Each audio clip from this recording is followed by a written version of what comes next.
ಬಾಣಂತಿಯರ ಸಾವು ನಮಗೆ ಇವತ್ತು ಮಾತುಕತೆಗೆ ಒಂದು ಬಿಗಿನಿಂಗ್ ಆಯಿತು, ನಿಮಿತ್ತ ಮಾತ್ರ. ನಾಳೆ ಮತ್ತೊಂದು ಟ್ರಾಜಿಡಿ ಆಗ್ಬೋದು. ಯಾಕೆ ಈ ಥರ ಆಗ್ತಾ ಇದೆ? ನೀವುಗಳು ಮಾಡ್ತಾ ಇರುವಂತಹ ಒಂದು ಕೆಲಸ ಯಾಕೆ ಸರ್ಕಾರಕ್ಕೆ ರೀಚ್ ಆಗ್ತದೆ? ಇಷ್ಟು ಬಾಣಂತಿ ಡೆತ್ ಆಗಿದೆಯಲ್ಲ, ಟ್ರ್ಯಾಕ್ ಮಾಡೋಕ್ಕಾಗಲ್ಲ. ಯಾಕೆ? ಎಲ್ಲೆಲ್ಲಿ ಹೋಗಿದೆ ಆ ಬ್ಯಾಚ್ ಮೆಡಿಸಿನ್ನು, ವಾಪಸ್ ಹಿಂತೆಗೊಳ್ಳೋಣ. ನಾವು ಹೇಳ್ತಾ ಇರೋದು ವ್ಯವಸ್ಥೆ ಎಲ್ಲಿದೆ? ನಿಮ್ಮ ಸ್ವಾಯತ್ತತೆ ಎಲ್ಲಿದೆ? 400 ಕಂಪ್ನಿನ ಬ್ಲ್ಯಾಕ್ ಲಿಸ್ಟ್ ಮಾಡಿ 2-3 ಬ್ಯಾನ್ ಮಾಡಿ ಈ ಬಾಣಂತಿಯರ್ದೆಲ್ಲ ಎಕ್ಸ್ಪೈರ್ಡ್ ಆಗಿರೋದು. ಈ ಕಂಪನಿಗಳು ತಮಿಳ್ನಾಡು ಹೋಗಿದ್ವಾ? ಯಾಕೆ ಹೋಗಿಲ್ಲ? ಒಂದೇ ಸವಾಲು ಆರೋಗ್ಯ ಮಂತ್ರಿಗಳನ್ನ ಕೇಳಬೇಕಾದ್ರು, ಆ ಕಂಪನಿ ಹೆಂಗೆ ಬಂತು ಇಲ್ಲಿ ತಮಿಳ್ನಾಡಲ್ಲಿ ಯಾಕಿಲ್ಲ? ಏನಂದರೆ ತಮಿಳ್ನಾಡಲ್ಲಿ ಒಳಗೆ ಬರೋ ಮುಂಚೆನೇ ಅದರದ್ದು ಕ್ವಾಲಿಟಿ ಟೆಸ್ಟಿಂಗ್. ಯಾರೇ ಬರಲಿ ಅಧಿಕಾರಕ್ಕೆ, ಅವರು ಅಮ್ಮ ಕ್ಯಾಂಟೀನ ನಿಲ್ಸಕ್ಕೆ ಆಗೋದಿಲ್ಲ. ಉಚಿತ ಔಷಧಿಗಳ ದೊರಕುವಿಕೆ ನಿಲ್ಲಿಸೋದಕ್ಕೆ ಸಾಧ್ಯ ಇಲ್ಲ. ಸಗಟಾಗಿ ಪರ್ಚೇಸ್ ಮಾಡಿ ಒಂದು ವಿತರಣೆಯ ಒಂದು ವ್ಯವಸ್ಥೆಯನ್ನು ಯಾವುದಾದ್ರೂ ಮಾದರಿ ತೋರಿಸ್ಬೇಕು ಅಂದರೆ ವಿಶ್ವ ಆರೋಗ್ಯ ಸಂಸ್ಥೆ ತಮಿಳ್ನಾಡು ಮಾದರಿನ ಹೇಳ್ತಾರೆ. ತಮಿಳ್ನಾಡು ಮಾದರಿಯ ಔಷಧಿ ಪೂರೈಕೆ ಮತ್ತು ಸರಬರಾಜು ಯಾಕೆ ನೀವು ತರಲ್ಲ? ಇದು ನಿಮ್ಮ ಆಯುಷ್ಮಾನ್ ಭಾರತ್, ಆರೋಗ್ಯಶ್ರೀ ಇದೆಲ್ಲ. ಸೊ ಸರ್ಕಾರ ಏನು ಮಾಡ್ತು? ತಾಯಿ ಭಾಗ್ಯ ತಂತು. ತಾಯಿ ಭಾಗ್ಯನೂ BPLಗೆ, ಸರಿನಾ? ಇದು ಎರಡೂ ಸ್ಕೀಮ್ ನಡೆಸ್ತಾ ಇದ್ರೆ ಡಾಕ್ಟ್ರ್ ಯಾವ ಸ್ಕೀಮ್ ತಗೋತಾನೆ? ತಂದಿರೋ ವ್ಯವಸ್ಥೆ ಇದು. ನಾಳೆ ತಾಯಿ ಭಾಗ್ಯನ ಸ್ಟ್ರಿಕ್ಟಾಗಿ ಇಂಪ್ಲಿಮೆಂಟ್ ಮಾಡಿ, ಹೆಂಗೆ ಸಿಸೇರಿಯನ್ ಜಾಸ್ತಿ ಆಗುತ್ತೆ? ನಮ್ಮ health schemes Delhi to Bengaluru, Karnataka ಪ್ರಾಥಮಿಕ ಆರೋಗ್ಯ ಕೇಂದ್ರ, ಅದು ಅನಾರೋಗ್ಯ ಕೇಂದ್ರ ಅಲ್ಲ. ಅದನ್ನೂ ಸಹ ವೈದ್ಯಕೀಯ ವ್ಯವಸ್ಥೆ ಒಳಗಡೆ ನುಂಗ್ಬಿಟ್ಟಿದೆ.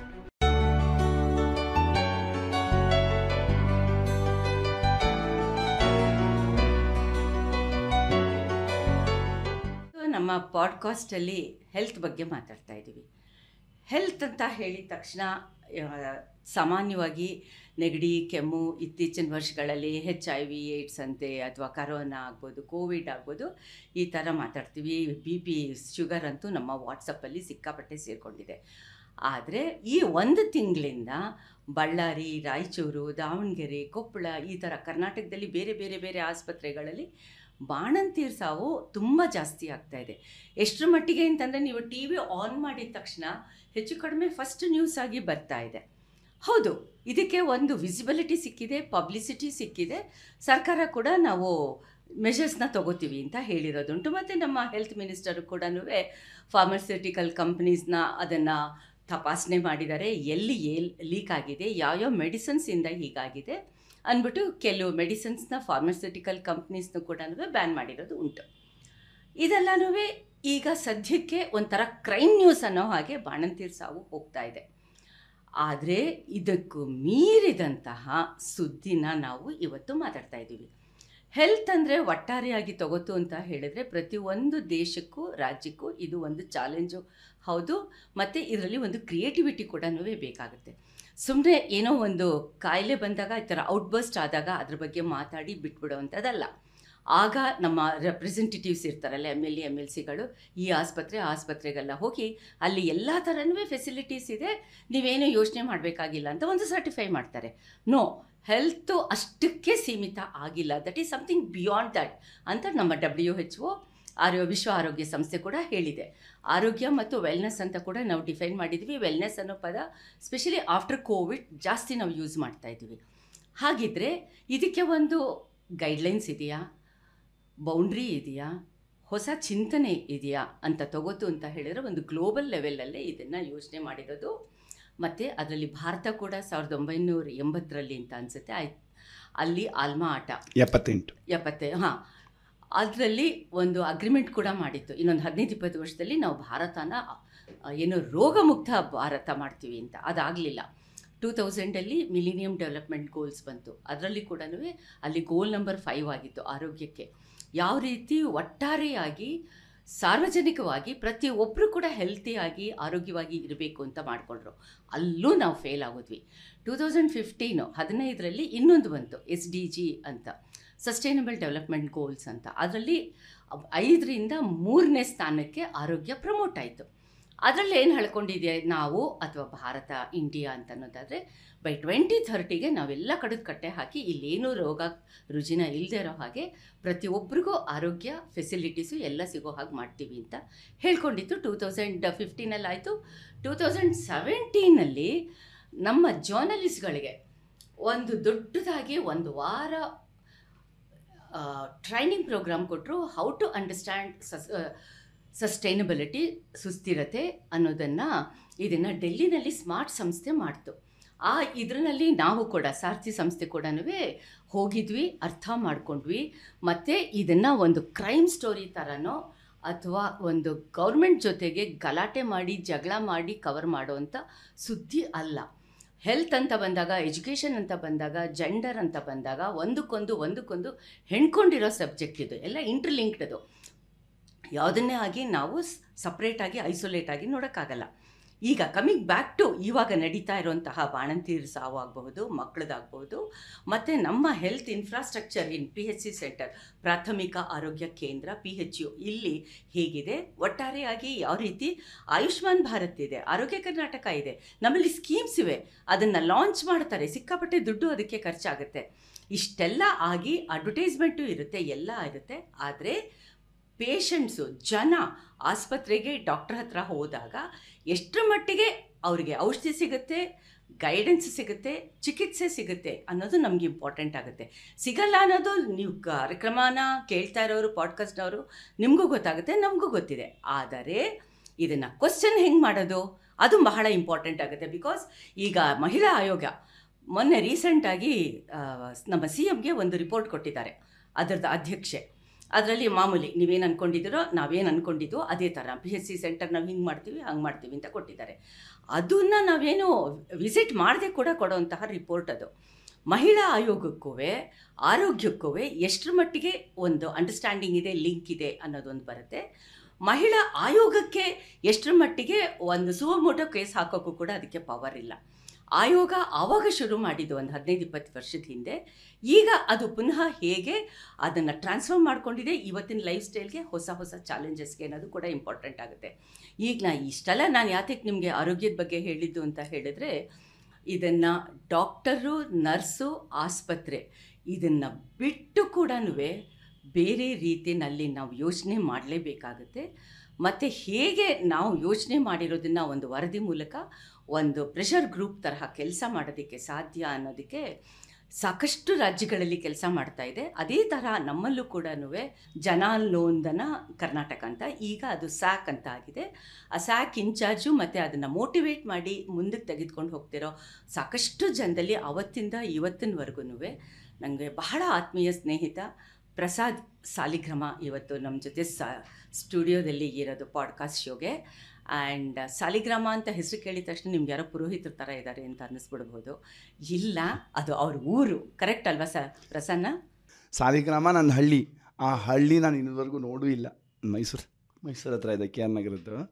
ಸೊ ಹಾಗಾಗಿ ನನ್ನ ಹೆಸರು ಪ್ರಸನ್ನ ಸುಬ್ರಹ್ಮಣ್ಯ. ಅದಕ್ಕೆ ಎಸ್ ಅಂತ ಇತ್ತು, ಆ ಎಸ್ಸನ್ನು ಎಕ್ಸ್ಪ್ಯಾಂಡ್ ಮಾಡಿದೆ. ಆಮೇಲೆ ಸುಬ್ರಹ್ಮಣ್ಯ ಉದ್ರೋಯ್ತು, ಪ್ರಸನ್ನ ಸಾಲಿಗ್ರಾಮ ಉಳ್ಕೊತು. ಸಾಲಿಗ್ರಾಮ. ಓಕೆ, ನಂಗೆ ಗೊತ್ತೇ ಇರಲಿಲ್ಲ ಈ ಹಿಸ್ಟ್ರಿ. ಆಮೇಲೆ ಈ ಪ್ರಸನ್ನ ಸಾಲಿಗ್ರಾಮದ್ದು ಹಿಸ್ಟ್ರಿ ಇನ್ನೊಂದು ಏನಪ್ಪ ಅಂತಂದರೆ, ಮೆಕ್ಯಾನಿಕಲ್ ಇನ್ಸ್ಟ್ರುಮೆಂಟೇಷನ್ ಇಂಜಿನಿಯರ್. ಆವಾಗ ಸ್ವದೇಶ ಸಿನಿಮಾ ಬಂದಿತ್ತಲ್ಲ ಶಾರುಖ್ ಖಾನ್ದು, ಆತ ಕೂಡ ಬಿಟ್ಬಿಟ್ಟು ಇಂಡಿಯಾಗೆ ಹಳ್ಳಿಗೆ ವಾಪಸ್ ಬಂದು ಒಂದು ಎಲೆಕ್ಟ್ರಿಸಿಟಿನ ಹಳ್ಳಿಗೆ ಕೊಡೋದು. ಆ ಕಾಂಟೆಕ್ಸ್ಟಲ್ಲಿ ನಾನು ಅದನ್ನು ಸುಧಾಗ್ ಬರೆದಾಗ ಪ್ರಸನ್ನ ರಿಯಾಕ್ಟ್ ಮಾಡಿದ್ದು, ರೀ ನಾನು ಹಾಗೆ ಥರ ಬಿಟ್ಟು ಬಂದಿದ್ದೀನಿ, ನಾನು ಆರೋಗ್ಯದ ಬಗ್ಗೆ ಕೆಲಸ ಮಾಡ್ತಾ ಇದ್ದೀನಿ ಅಂತ ಹೇಳಿದ್ದು. So he is also A sort of Shahrukh Khan of Karnataka ಅಂತ. ನಾವೆಲ್ಲ volunteers, association for India's development ಅಂತ, ಏಡ್ ಇಂಡಿಯಾ ಅಂತ. ಅಲ್ಲಿಂದ ನಾವುಗಳೆಲ್ಲ ವಾಪಸ್ ಬಂದು ಮಾಡಿದ್ದಂಥದ್ದು. ಆಶುತೋಷ್ ಗೋವಾರಿಕರ್ ಯಾರು ನಿರ್ದೇಶಕ ನಿರ್ಮಾಪಕ ಇದ್ದರು ಸ್ವದೇಶ್ ಮೂವಿದು, ಅವರಿಗೆ ಪ್ರೇರಣೆ ಸಿಕ್ಕಿ ನಾವು ದೊಡ್ಡ ಡ್ಯಾಮ್ಗಳ ವಿರುದ್ಧವಾಗಿ ಚಿಕ್ಕ ಮೈಕ್ರೋ ಹೈಡಲ್ ಡ್ಯಾಮ್ ಅಂತ ನಾವೊಂದು ಪ್ರಪೋಸ್ ಮಾಡಿದ್ದಂಥದ್ದು ಇಲ್ಲಿ ನರ್ಮದಾ ವ್ಯಾಲಿಲಿ. ಅದನ್ನು ನೋಡಿ ಪ್ರೇರಣೆ ತೊಗೊಂಡು ಅದೇ ಪ್ರಾಜೆಕ್ಟನ್ನೇ ಅಳವಡಿಸ್ಕೊಂಡು ಶಾರುಖ್ ಖಾನ್ ಮೈಕ್ರೋ ಹೈಡಲ್ ಮಾಡೋಂಗೆ ತೋರಿಸಿದ್ದಂಥ ಒಂದು ಪರಿಸ್ಥಿತಿ. ಸೊ ನಾವೆಲ್ಲ ಹೊರಗೆಲ್ಲ ಟ್ರೈನ್ ಆಗಿ ವಾಪಸ್ ಬಂದು ಗ್ರಾಮೀಣ ಮಟ್ಟದಲ್ಲಿ ತಳಮಟ್ಟದಲ್ಲಿ ಕೆಲಸ ಮಾಡ್ತಾ ಇರೋಂಥ ಇಂಜಿನಿಯರ್ಗಳು ಅಂತ ಹೇಳ್ಬೋದು. ಹೌದು ಪ್ರಸನ್ನ, ಆವತ್ತಿಂದ ಇವತ್ತಿನವರೆಗೂ ತಗೊಳ್ತು ಅಂತ ಹೇಳಿದ್ರೆ ಬಾಣಂತಿಯರ ಸಾವು ನಮಗೆ ಇವತ್ತು ಮಾತುಕತೆಗೆ ಒಂದು ಬಿಗಿನಿಂಗ್ ಆಯಿತು, ನಿಮಿತ್ತ ಮಾತ್ರ. ನಾಳೆ ಮತ್ತೊಂದು ಟ್ರಾಜಿಡಿ ಆಗ್ಬೋದು. ಯಾಕೆ ಈ ಥರ ಆಗ್ತಾಯಿದೆ? ನೀವುಗಳು ಮಾಡ್ತಾ ಇರುವಂತಹ ಒಂದು ಕೆಲಸ ಯಾಕೆ ಸರ್ಕಾರಕ್ಕೆ ರೀಚ್ ಆಗ್ತಾ ಇಲ್ಲ? ಇದನ್ನು ಗ್ಲಾಸ್ ಅರ್ಧ ತುಂಬಿದೆ ಇಲ್ಲ ಅರ್ಧ ಖಾಲಿ ಇದೆಯಾ ಅನ್ನೋದು ನೋಡೋಂಥ ಒಂದು ಪರಿಸ್ಥಿತಿ. ಹಾಗಂದರೆ ಉದಾಹರಣೆಗೆ ನೀವು ಮಿಲೇನಿಯಂ ಡೆವಲಪ್ಮೆಂಟ್ ಗೋಲ್ಸ್ ಹೇಳಿದ್ರಲ್ಲ, ಇದೇ ಕರ್ನಾಟಕ ರಾಜ್ಯದಲ್ಲಿ ಸುಮಾರು 10 ವರ್ಷದ ಹಿಂದೆ ಬಾಣಂತಿಯರ ಸಾವು 268 ಇತ್ತು. ಪ್ರತಿ 1,00,000 ಮಗು ಹುಟ್ಟೋದು. ಅದು ಮಾತೃಮೃತ್ಯು ದರ ಅಂತೀವಿ ಅದಕ್ಕೆ. ಆ ಮಾತೃಮೃತ್ಯು ದರ, ತಾಯಿ ಮರಣ ದರ ಏನಿದೆ ಅದು 268 ಇತ್ತು ಈ ರಾಜ್ಯದಲ್ಲಿ. ಪ್ರಸ್ತುತ ಅದು 68ಕ್ಕೆ ಇಳಿದಿದೆ. ಅದಕ್ಕೆ ಇರಬೇಕು. ಮೊನ್ನೆ ಹೆಲ್ತ್ ಮಿನಿಸ್ಟರು ದಿನೇಶ್ ಗುಂಡೂರಾವ್ ಒಂದು ಇಂಟರ್ವ್ಯೂ ಕೊಡ್ತಾ ಹೇಳ್ತಾ ಇದ್ದಾರೆ, this is not that crisis ಅಂತ. ಇನ್ನು ಅದೇ ಅರ್ಧ ಗ್ಲಾಸ್ ತುಂಬಿದೆಯಾ ಅರ್ಧ ಗ್ಲಾಸ್ ಅರ್ಧ ಇದೆಯಾ ಅಂತ. ಆದರೆ ನೆರೆ ರಾಜ್ಯಗಳಿಗೆ ನಾವು ತುಲನೆ ಮಾಡಿದ್ರೆ, ಸ್ಪೆಷಲಿ ನಮ್ಮ ದಕ್ಷಿಣ ಭಾಗದ್ದು ಇಲ್ಲ, ದಕ್ಷಿಣ ಭಾಗದ ಎಲ್ಲ ರಾಜ್ಯಗಳಿಗೂ ತುಲನೆ ಮಾಡಿದ್ರೆ ನಮ್ಮದು ಅತ್ಯಂತ ಹೀನವಾದ ಒಂದು ಪರಿಸ್ಥಿತಿ. ಆದರೆ 268ರಿಂದ 60ಕ್ಕೆ ಬಂದಿದ್ದೀವಿ, ಖುಷಿ ಪಡೋಣ.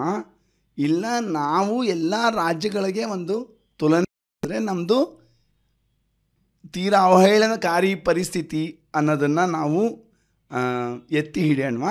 ಸೊ ಈ ಒಂದು ಜಗ್ಗಾಟ ಇದ್ದೇ ಇರುತ್ತೆ ನಮ್ಮಲ್ಲಿ. ಇದಕ್ಕೆ ರೀಸನ್ನು ಏನು? ಪೊಲಿಟಿಕಲ್ ವಿಲ್ ಅಂತ ಹೇಳ್ಬೋದಾ? ಅಥವಾ ಅದು ತುಂಬ ರೀಸನ್ಸ್ ಇದೆ. ಕೆಲವರು ಸಾಮಾಜಿಕ ಆಂದೋಲನಗಳು ಅದರಿಂದ ಶುರು ಮಾಡ್ತಾರೆ. ಹೇಗೆ ಜನಾಂದೋಲನಗಳಿಂದ ಜನ ಮುಂದೆ ಬಂದು, ಯಾಕೆಂದರೆ ಆರೋಗ್ಯ ಅನ್ನೋದು ಕೇವಲ ಒಂದು ಉಪಚಾರ ಅಥವಾ ಒಂದು ಚಿಕಿತ್ಸೆ ವಿಷಯ ಅಲ್ಲ. ಜನಗಳ ಜೀವನ ಶೈಲಿ, ಜನಗಳ ಜೀವನ ಕ್ರಮ, ಜನಗಳ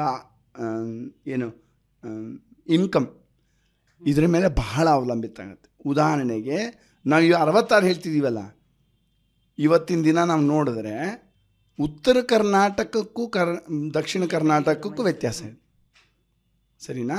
ಸೊ ಉತ್ತರ ಕರ್ನಾಟಕದಲ್ಲಿ ಯಾಕೆ ಜಾಸ್ತಿ ಅಂದರೆ, ತಿರುಗಿ ಅಲ್ಲಿ ನಮ್ಮ ವಾತಾವರಣ, ಅಲ್ಲಿನ ಭೂಪ್ರದೇಶ, ಅಲ್ಲಿನ ಜನರ ಬಡತನದ ಪರಿಸ್ಥಿತಿ. ನಮ್ಮ ನಂಜುಂಡಪ್ಪ ಕಮಿಟಿ ಗೊತ್ತಲ್ಲ, 300 ತಾಲೂಕು ಏನಿದೆ, ಯಾಕಿದೆ ಅದು 300 ತಾಲೂಕು? ಅದನ್ನು ಯಾಕೆ ನಾವು ಸುಧಾರಿಸಲ್ಲ? ಆ ಸುಧಾರಣೆ ಆಗದೇ ಇದ್ದರೆ ಈ 60 ಇರೋದು ಕಮ್ಮಿ ಆಗಲ್ಲ. ಎರಡನೇ ವಿಷಯ, ನಮ್ಮದು ವೋಲ್ವೋ ಸಂಸ್ಕೃತಿ. ತಮಿಳ್ನಾಡು ಬಸ್ಗಳು ನೋಡಿದ್ದೀರಾ? ಕೇರಳ ಬಸ್ ಹಿಂಗಿದೆಯಲ್ಲ, ಎಲ್ಲೋ ಮುರಿದೋಗಿ. ಆದರೆ ಕರ್ನಾಟಕದ್ದು ವೋಲ್ವೋ, ಹೌದಾ? ಈ ಒಂದು ಏಸ್ಥೆಟಿಕ್ಸ್ ಏನಿದೆ ಅಂದರೆ, ನಮಗೆ ಥಳುಕಿನ ಒಂದು ಇದು ಜಾಸ್ತಿ. ನಾವು ಸಮತೆಗೆ ಜಾಸ್ತಿ ಆದ್ಯತೆ ಕೊಡೋದಿಲ್ಲ. ಆ ಸಮತೆ ಅನ್ನೋದು ಬಹಳ ಮುಖ್ಯ ಆರೋಗ್ಯಕ್ಕೆ. ನಮ್ಮ ಒಬ್ಬ ಸಮಾಜಶಾಸ್ತ್ರದ ಒಬ್ಬ ಸ್ನೇಹಿತ ಹೇಳಿರೋದು ಇದುವರೆಗೂ ನನಗೆ ಹಾಗೆ ಕಣ್ಮುಂದೆ ಇದೆ.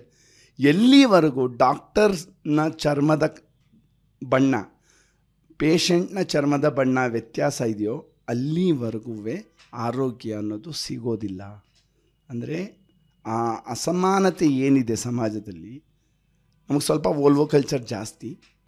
ನೀವು ಆ ಕಾಂಟೆಕ್ಸ್ಟಲ್ಲಿ ವೋಲ್ವೋ ಹೇಳಿದ್ದು ನೀಟಾಗಿ ಟ್ರ್ಯಾಪ್ ಮಾಡಿದ್ರಿ ನನ್ನ, ಆಯಿತಾ? ಹಾಗಾಗಿ ನಮಗೆ ಅಸಮಾನತೆ ಎಷ್ಟು ಹೆಚ್ಚುತ್ತೋ ಅಷ್ಟು ಅನಾರೋಗ್ಯ ಹೆಚ್ಚುತ್ತೆ ಸಮಾಜದಲ್ಲಿ. ಉತ್ತರ ಕರ್ನಾಟಕ, ದಕ್ಷಿಣ ಕರ್ನಾಟಕ ಅಸಮಾನತೆ ಇರ್ಬೋದು. ಬೆಂಗಳೂರಿನ Koramangala 80 feet road, Sony World ಇರ್ಬೋದು, ಈಜಿಪುರ ಇರ್ಬೋದು, ಅಲ್ಲಿನ ಅಸಮಾನತೆ ಗೊತ್ತಾಗತ್ತಲ್ಲ ನಿಮಗೆ. ಸೋನಿ ವರ್ಲ್ಡ್ ಏನು, ಈಜಿಪುರ ಏನು 500 ಮೀಟ್ರು. ಹಾಂ, ಅಷ್ಟಕ್ಕೇ ನಿಮಗೆ ಲೈಫ್ ಎಕ್ಸ್ಪೆಕ್ಟೆನ್ಸಿ ಅಂತೀವಿ. ಮಗು ಹುಟ್ಟಿದಾಗ ಎಷ್ಟು ಜೀವನ ನಡೆಸ್ಬೋದು ಅನ್ನೋದ್ರಲ್ಲಿ ಒಂದು 10 ವರ್ಷ ವ್ಯತ್ಯಾಸ ಸಿಗುತ್ತೆ. ಅಂದರೆ ಕೋರಮಂಗಲದಲ್ಲಿ ಸೋನಿ ವರ್ಲ್ಡ್ ಹತ್ರ ಇರೋರು 70 ವರ್ಷದವರೆಗೂ ಹೋಗುವಂಥ ಒಂದು ಪ್ರಮೇಯ ಇದ್ದರೆ, ಅಲ್ಲಿ ಆ ಮಗು ಹುಟ್ಟೋದು ಯಾವುದು ಈಜಿಪುರದಲ್ಲಿ ಹುಟ್ಟೋದು 60 ದಾಟಿದ್ರೆ ತುಂಬ ಆಶ್ಚರ್ಯಕರ. ಗೊತ್ತಾಗ್ತಿದೆಯಲ್ಲ ಈ ವ್ಯತ್ಯಾಸ. ಈ ಅಸಮಾನತೆ ಎಲ್ಲಿವರೆಗಿದೆ ಅದನ್ನು ನಾವು ಅದಕ್ಕೊಂದು ಇಂಡಿಕೇಟರ್ ಇದೆ, ಜಿನಿ ಕೋಎಫಿಷಿಯೆಂಟ್ ಅಂತ.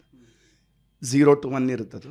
ಸೊ ಎಷ್ಟು ಮಟ್ಟಿಗೆ ನೀವು 0 ಕಡೆಗೆ ಹೋಗ್ತೀರಾ ಅಷ್ಟು ನೀವು ಸಮಾನತೆ ಕಡೆಗೆ ಹೋಗ್ತೀರಾ, ಅಷ್ಟು ನಿಮ್ಗೆ ಆರೋಗ್ಯ ಸಿಗುತ್ತೆ. ಸೊ ತಮಿಳ್ನಾಡು, ಕೇರಳ, ಕರ್ನಾಟಕ ಇದು 3ನ್ನೇ ತೊಗೊಂಡ್ರೆ ಜೀನಿ ಕೋಷನ್ ತಮಿಳ್ನಾಡುದು 0.4 0.5 ಕಡೆ ಇರುತ್ತೆ, ನಾವು 0.7 ಇರ್ತೀವಿ. ಅದೇ ವೋಲ್ವೋ ಕಲ್ಚರ್. ಗೊತ್ತಾಗ್ತಿದೆಯಲ್ಲ, ಆ ಅಸಮಾನತೆ ಅಂತ ಬಂದಾಗ ನಮಗೆ ಅನಾರೋಗ್ಯ ಹೆಚ್ಚು. ಓಕೆ, ಇವಾಗ ನೀವು ಇದ್ರ ಬಗ್ಗೆ ಹೇಳ್ತಾ ಇದ್ರಲ್ಲ, ಸ್ಕಿನ್ ಕಲರು ಒಂದೇ ಥರ ಇತ್ತು ಅಂತ ಹೇಳಿದ್ರೆ ಅಂತ. ಬಹುಶಃ ನಿಮಗೆ ಗೊತ್ತಿದೆ ಅಲ್ಲ, ನಮ್ಮದು RCHದು ರಿಪ್ರೊಡಕ್ಟಿವ್ ಹೆಲ್ತ್ದು ಮೀಡಿಯಾ ಫೆಲೋಶಿಪ್ ಮಾಡಬೇಕಾದ್ರೆ ನೂಕನ್ ಕಾರ್ನರ್ ಆಫ್ ಕರ್ನಾಟಕ ಓಡಾಡಿತ್ತು. ನಂಗೆ ಅದನ್ನು ಮರೆಯೋದಕ್ಕೆ ಸಾಧ್ಯ ಆಗೋದಿಲ್ಲ. ಪ್ರಸನ್ನ ಜಿಂದಾಲ್ ಹತ್ರ ಆ ಗಣಿ ಹೆಣ್ಣುಮಕ್ಳ ಹತ್ರ ಮಾತಾಡ್ತಾ ಇದ್ದಿದ್ದು. ಈಗ ನೀವು ಹೇಳಿದ ತಕ್ಷಣ ನಂಗೆ ಅದೇ ಜ್ಞಾಪಕ ಬಂದಿದ್ದು. ನಾವು ಸೂಜಿ ಹಾಕಿಸ್ಕೊಳಕ್ಕೆ ಹೋಯ್ತು ಅಂದರೆ ಸೂಜಿ ಮುರಿದು ಹೋಗುತ್ತೆ ಅಂತ ಹೇಳ್ತಾರೆ. ತುಂಬ ಬೇಸರ ಆಗುತ್ತೆ. ಆಮೇಲೆ ನಾವು ಕಿಶೋರಿ ಅಂತ ಮಾತಾಡ್ತೀವಿ, ಮೆನ್ಸ್ಟ್ರುಯೇಷನ್ ಬಗ್ಗೆ ಮಾತಾಡ್ತೀವಿ. ಅದೇ ಬಟ್ಟೆನ ಮನೆಯಲ್ಲಿರೋ ಎಲ್ಲ ಹೆಣ್ಣುಮಕ್ಕಳು ಕೂಡ ಬಳಸೋವಂಥ ಪರಿಸ್ಥಿತಿ ಇವತ್ತಿಗೂ ಇದೆ. ಹಾಗಾದರೆ ನಮ್ಮ health schemes Delhi to Bengaluru Karnataka ಎಷ್ಟು ಮೀನಿಂಗ್ಲೆಸ್ ಅನ್ಸಲ್ವಾ? ಇದನ್ನು ಹೇಳಿದ್ರೆ ತುಂಬ ಕ್ರಾಂತಿಕಾರಿಯಾಗತ್ತೆ. ಉತ್ತರಾಖಂಡ್ ಅಂತ ಒಂದು ರಾಜ್ಯ ಇದೆ, ಬಹಳ ಗುಡ್ಡಗಾಡು ಪ್ರದೇಶ. ಹೆಲ್ತ್ ಸಿಸ್ಟಮ್ ಅನ್ನೋದಲ್ಲಿ ಇಲ್ಲವೇ ಇಲ್ಲ ಅಂತ ಹೇಳ್ಬೋದು. ಆ ಥರ ತೊಗೊಂಡ್ರೆ ಅಲ್ಲಿ ಏನು ಸಿಸ್ಟಮೂ ಇಲ್ಲ. ಕರೆಕ್ಟಾ? ಆದ್ರೂ ಉತ್ತರಾಖಂಡಿನ ಜನರ ಆರೋಗ್ಯದ ಸ್ಥಿತಿ ಕರ್ನಾಟಕಕ್ಕಿಂತ ಬೆಟರ್. ಮೇ ಬಿ ಬಿಕಾಸ್ ಅಂದರೆ ನಾ ಹೇಳ್ತಾ ಇರೋದು, ಆರೋಗ್ಯ ವ್ಯವಸ್ಥೆಯಿಂದ ಆರೋಗ್ಯ ಸಿಗುತ್ತೆ ಅನ್ನೋದು ಒಂದು ಹುಸಿ ನಂಬಿಕೆ. ಆರೋಗ್ಯ ವ್ಯವಸ್ಥೆ ಕೇವಲ ಚಿಕಿತ್ಸೆ, ಉಪಚಾರ ಇದರಲ್ಲಿರುತ್ತೆ ವಿನಃ ಜೀವನ ಶೈಲಿ, ಇನ್ಕಮ್, ಪರಿಸರ, ಅಸಮಾನತೆ, ಇದು ಯಾವ ಗುಂಪಿನಿಂದ ಬರ್ತಾರೆ, ಎಷ್ಟು ಬುಡಕಟ್ಟು ಜನಾಂಗ, ಏನು, ಇದೆಲ್ಲನೂ ಜಾಸ್ತಿ ಆರೋಗ್ಯ ಅವಲಂಬಿತವಾಗಿದೆ. ಆರೋಗ್ಯ ವ್ಯವಸ್ಥೆ ರೋಗ ಬಂದಾಗ, ಅಂದರೆ ಅನಾರೋಗ್ಯ ಪರಿಸ್ಥಿತಿಲಿ ಆರೋಗ್ಯ ವ್ಯವಸ್ಥೆ ಬರುವಂಥ ಒಂದು ಪರಿಸ್ಥಿತಿ. ಹಾಗಾಗಿ ಆರೋಗ್ಯ ವ್ಯವಸ್ಥೆಯಿಂದ ನಮಗೆ ಆರೋಗ್ಯ ಸಿಗುತ್ತೆ ಅನ್ನೋದು ಒಂದು ಹುಸಿ ನಂಬಿಕೆ. ಆ ಆರೋಗ್ಯ ವ್ಯವಸ್ಥೆಯೂ ಸಹ ಹಾಗೆ ಕಬಳಿಸಲಾಗಿದೆ ಯಾವ ವೈದ್ಯಕೀಯ ವೃತ್ತಿಯಿಂದ. ಉದಾಹರಣೆಗೆ ಪ್ರಾಥಮಿಕ ಆರೋಗ್ಯ ವ್ಯವಸ್ಥೆ ಅಂತ ಇದೆ, ಅದರಲ್ಲಿ ರೋಗ ತಡೆಗಟ್ಟುವಿಕೆ, ಆರೋಗ್ಯದ ಒಂದು ಪ್ರಚೋದನೆ. ನೀವು ವೆಲ್ನೆಸ್ಸು, ವೆಲ್ಬೀಯಿಂಗ್ ಎಲ್ಲ ಹೇಳಿದ್ರಲ್ಲ, ಇದ್ರ ಕಡೆ ಗಮನ ಕೊಡಬೇಕು. ಆದರೆ ಇವತ್ತಿನ ದಿನ ನೀವೊಂದು ಪ್ರಾಥಮಿಕ ಆರೋಗ್ಯ ಕೇಂದ್ರ ಅಂತ ನೋಡಿದ್ರೆ ಅದನ್ನು ಆಸ್ಪತ್ರೆ ಮಾಡಿಬಿಟ್ಟಿದ್ದಾರೆ. ಎಸ್, ಆಸ್ಪತ್ರೆನೇ. ಸೊ ಪ್ರಾಥಮಿಕ ಆರೋಗ್ಯ ಕೇಂದ್ರ, ಅದು ಅನಾರೋಗ್ಯ ಕೇಂದ್ರ ಅಲ್ಲ. ಅದನ್ನೂ ಸಹ ವೈದ್ಯಕೀಯ ವ್ಯವಸ್ಥೆ ಒಳಗಡೆ ನುಂಗ್ಬಿಟ್ಟಿದೆ. ಹಾಗಾಗಿ ಪ್ರಾಥಮಿಕ ಆರೋಗ್ಯ ಅಂತ ಬಂದಾಗ ಹೇಗೆ ನಮ್ಮನ್ನು ನಾವು ಪೌಷ್ಟಿಕತೆಯಿಂದ, ಶುದ್ಧ ನೀರಿನಿಂದ, ನಮ್ಮ ಪರಿಸರದ ಇದರಿಂದ ನಾವು ಹೇಗೆ ಆರೋಗ್ಯ ಕಾಪಾಡ್ಕೋಬೇಕು, ಹೇಗೆ ಪ್ರತಿಬಂಧಕ ನಮ್ಮ ರೋಗ ನಿರೋಧಕ ಶಕ್ತಿ ಹೇಗೆ ಹೆಚ್ಚಿಸ್ಕೋಬೇಕು, ಅದರ ಕಡೆಗೆ ಗಮನ ಕೊಡಬೇಕಾಗಿರೋಂಥ ಪ್ರಾಥಮಿಕ ಆರೋಗ್ಯ ಕೇಂದ್ರ ದವಾಖಾನೆ ಆಗೋಗಿದೆ, ಇಲ್ಲ ಆಸ್ಪತ್ರೆ ಆಗೋಗಿದೆ. ಅದು ಪ್ರಸನ್ನ, ಇವಾಗ ನೀವು ಮಾತಾಡ್ತಾ ಇದನ್ನು ಉತ್ತರಾಖಂಡನ್ನು ತೆಗೆದುಕೊಂಡಿದ್ದ ಎಕ್ಸಾಂಪಲ್ಲು, ಅದಕ್ಕೂ ಮತ್ತು ಇವಾಗ ನೀವು ಹೇಳ್ತಾರೆ ಎಕ್ಸ್ಪ್ಲನೇಷನ್ಗೂ ಟ್ಯಾಲಿ ಆಗುತ್ತಾ? ಬಿಕಾಸ್ ಅದೊಂದು ಪಹಾಡಿ ಏರಿಯಾ, ಅಂಡರ್ ಪಾಪ್ಯುಲೇಷನ್ ಇದೆ. ಹಾಗಾಗಿ ಅಲ್ಲಿ ಶುದ್ಧ ಗಾಳಿ, ನೀರು ಎಲ್ಲ ಜನಕ್ಕೆ ಸಿಗುತ್ತೆ. ಆಟೋಮ್ಯಾಟಿಕಲಿ ನೀವೇ ಹೇಳ್ದಂಗೆ, ನಿಮ್ಮ ಥಿಯರಿ ಹೇಳ್ದಂಗೆ ಒಳ್ಳೆ ಆರೋಗ್ಯ ಇರುತ್ತೆ. ವೆರಾಸ್ 90%, 95% ಇವಾಗ ಇಂಡಿಯಾನಲ್ಲಿ ಗ್ರಾಮೀಣ ಪ್ರದೇಶ ಕಡಿಮೆ ಆಗ್ತಿದೆ ಅನ್ನೋದು ಕೂಡ ನಾವು ಅನ್ಕೋತಾ ಇದ್ದೀವಿ. ಈ ತರಹ ಕಂಜೆಸ್ಟೆಡ್ ಸಿಟೀಸಲ್ಲಿ, ಊರುಗಳಲ್ಲಿ, ತಾಲೂಕುಗಳಲ್ಲಿ ಆ ಥರ ನಾವು ಪಹಾಡಿನಲ್ಲಿ ಇರುವಂಥ ಪರಿಸರ, ಗಾಳಿ, ಬೆಳಕು ನಾವು ಎಕ್ಸ್ಪೆಕ್ಟ್ ಮಾಡೋಕ್ಕಾಗಲ್ಲ. ಮೆಜಾರಿಟಿ ಇಲ್ಲೇ ಇದೆ, ಹೇಗೆ ಮಾಡೋಕ್ಕಾಗುತ್ತೆ? ಒಂದು ಜನಸಂಖ್ಯೆ ಕಾರಣ ಅಲ್ಲ, ಜನಸಂಖ್ಯೆ ಪ್ರಭಾವ. ಬಟ್ ಪಲ್ಯೂಷನ್ ಬರುತ್ತಲ್ಲ. ಪಲ್ಯೂಷನ್ ಯಾಕೆ ಬರುತ್ತೆ? ನಮ್ಮ ರೆಗ್ಯುಲೇಷನ್ ತೀರಾ ಕಳಪೆಯಾಗಿರೋದ್ರಿಂದ. ಅದಕ್ಕೆ ನಾವು ಕೂಡ ಡೈರೆಕ್ಟ್ಲಿ ಇಂಡೈರೆಕ್ಟ್ಲಿ ಬಂದೆ. ನಾನು ಅದಕ್ಕೆ ಉದಾಹರಣೆ ಕೊಡ್ತೀನಿ. ವ್ಯಕ್ತಿಗಳನ್ನು ದೋಷಣೆ ಮಾಡೋ ಮೊದಲು ವ್ಯವಸ್ಥೆ ಬಗ್ಗೆ ಯೋಚನೆ ಮಾಡಬೇಕು. ಉದಾಹರಣೆಗೆ ಹೆಲ್ಮೆಟ್ ನೋಡೋಣ. ಬೆಂಗಳೂರಲ್ಲಿ ಹೆಲ್ಮೆಟ್, ನಮ್ಮ ನಿಮ್ಯಾನ್ಸ್ ಗುರುರಾಜ್ ಅವರು ಭಾಳ ಚೆನ್ನಾಗಿ ಹೇಳ್ತಾರೆ. 7 ಸಲ ಪ್ರಯತ್ನ ಮಾಡಿದ್ರು ನಿಮ್ಯಾನ್ಸ್ ಅವರು ಕರ್ನಾಟಕದಲ್ಲಿ, ಬೆಂಗಳೂರಲ್ಲಿ ಹೆಲ್ಮೆಟ್ ರೂಲನ್ನು ತರಕ್ಕೆ. ಬರ್ತಾಯಿತ್ತು, ಅದನ್ನು ಉಲ್ಲಂಘಿಸ್ತಾ ಇದ್ರು. ಅಂದರೆ ಎಲ್ಲೋ 10 ಜನಕ್ಕೆ 2 ಹಾಕ್ಕೋತಾಯಿದ್ರು. ಹೌದಾ? ನಾವೇ ನೋಡಿದ್ದೀವಿ, ನಾವು ಅದರಲ್ಲಿ ಬೆಳೆದಿದ್ದೀವಲ್ಲ ಬೆಂಗಳೂರು. ಈಗೇನು ಪರಿಸ್ಥಿತಿ? 10ರಲ್ಲಿ ಅಟ್ಲೀಸ್ಟ್ 9 ಜನ ಹೆಲ್ಮೆಟ್ ಹಾಕಿರೋದು ನೋಡ್ತೀವಿ. Because of rules. ವ್ಯಕ್ತಿಯ ನಾವೇನು ಮಾಡ್ತೀವಿ, ಯಾರು ವ್ಯಕ್ತಿಯ ಮನೋಭಾವನ ಬದಲಾಯಿಸಕ್ಕೆ ನೋಡ್ತಾ ಇದ್ದೀವಿ. ಆ ಮನೋಭಾವದ ಬದಲಾವಣೆ ನಿಮ್ಮ ವ್ಯವಸ್ಥೆ ಮೂಲಕ ಆಗೋದಕ್ಕೆ ಸಾಧ್ಯ ಇದೆ. ವ್ಯವಸ್ಥೆ ಏನಾಯಿತು, ಪೊಲೀಸ್ ವ್ಯವಸ್ಥೆ ಅದನ್ನು ಸ್ಟ್ರಿಕ್ಟಾಗಿ ಮಾಡೋಕ್ಕೆ ಶುರು ಮಾಡ್ತು. ಯಾವಾಗ ಪೊಲೀಸ್ ಸ್ಟ್ರಿಕ್ಟ್ ಆದರೂ ಆವಾಗೇನಾಯಿತು, ತನ್ನಿಂದ ತಾನೇ ವ್ಯಕ್ತಿಯ ಮನೋಭಾವ ಬದಲಾಯಿತು. ಹೆದರ್ಕೊಂಡಾದರೂ ಆಗಲಿ, ಈಗ ಹೇಗೋ. ಆದರೆ ಆ ಮನೋಭಾವದ ಬದಲಾವಣೆ ವ್ಯವಸ್ಥೆಯಿಂದ ಆಗತ್ತೆ. ನೀವು ವ್ಯಕ್ತಿ ಆಧಾರಿತವಾಗಿ ಮಾಡಿದ್ರೆ ಅವಾಗ ನೀವು ಮಾರ್ಕೆಟಿಗೆ ಜಾರ್ತೀರ. ಯಾರ ಹತ್ರ ದುಡ್ಡಿದೆ ಅವರು ಕ್ಲೀನಾಗಿರೋ ಕಾರ್ ಓಡಿಸ್ತಾರೆ, ಯಾರ ಹತ್ರ ದುಡ್ಡಿದೆ ಅವರು ಕ್ಲೀನಾಗಿರೋ ಹಾಸ್ಪಿಟ್ಲಿಗೆ ಹೋಗ್ತಾರೆ. ಅದು ಮಾರುಕಟ್ಟೆ ವ್ಯವಸ್ಥೆ ಆಗುತ್ತೆ. ವ್ಯವಸ್ಥೆ ಅದಕ್ಕೇ ವ್ಯವಸ್ಥೆ ಆಧಾರಿತ ಆಗಬೇಕು, ವ್ಯಕ್ತಿ ಆಧಾರಿತ ಆಗಬಾರ್ದು. ಸರಿ, ಇವಾಗ ಒಪ್ಕೊಳ್ಳೋಣ. ಇವಾಗ ಈ ಥರ ಮಾತಾಡೋದಕ್ಕೆ ಪಾಡ್ಕಾಸ್ಟಲ್ಲಿ ಅಲ್ಲಿ ಇಲ್ಲಿ ಮಾತಾಡೋಕ್ಕೆ ಚೆನ್ನಾಗಿರುತ್ತೆ. ಬಟ್ ಪ್ರಾಕ್ಟಿಕಲಿ ಸ್ಪೀಕಿಂಗ್ ಇವಾಗ ಆಗೋಗಿದೆ. ಇವಾಗ ಹೆಂಗೆ ಕಂಟ್ರೋಲ್? ಅದೇ ದಾರಿ. ಹೆಲ್ಮೆಟಲ್ಲಿ ಏನು ಮಾಡಿದ್ದೀರಾ, ಸೀಟ್ ಬೆಲ್ಟಲ್ಲಿ ಏನು ಮಾಡಿದ್ದೀರಾ, ಅದೇ ದಾರಿ ಆರೋಗ್ಯಕ್ಕೂ. ಅದು ಆರೋಗ್ಯವೇ ಹಂಗಂದ್ರೆ ಸರಿನಾ? ಒಂದರಲ್ಲಿದೆ ಇನ್ನೊಂದರಲ್ಲಿ ಇಲ್ಲ ಅಂದರೆ ಅದು ಪ್ರಿವೆನ್ಷನ್ನು, ಇದು ಕ್ಯೂರೇಟಿವ್ ಆಗುತ್ತೆ. ಸೊ ನಾನು ಆಸ್ಪತ್ರೆಗೆ ಹೆಲ್ಮೆಟ್ಟಿಂದ ತಲೆ ಗಾಯ ಆದಮೇಲೆ ಹೋಗ್ತೀನಾ, ಇಲ್ಲ ಹೆಲ್ಮೆಟ್ ಹಾಕ್ಕೊಂಡು ನನ್ನ ತಲೆನ ಸುರಕ್ಷಿತಗೊಳಿಸ್ತೀನ?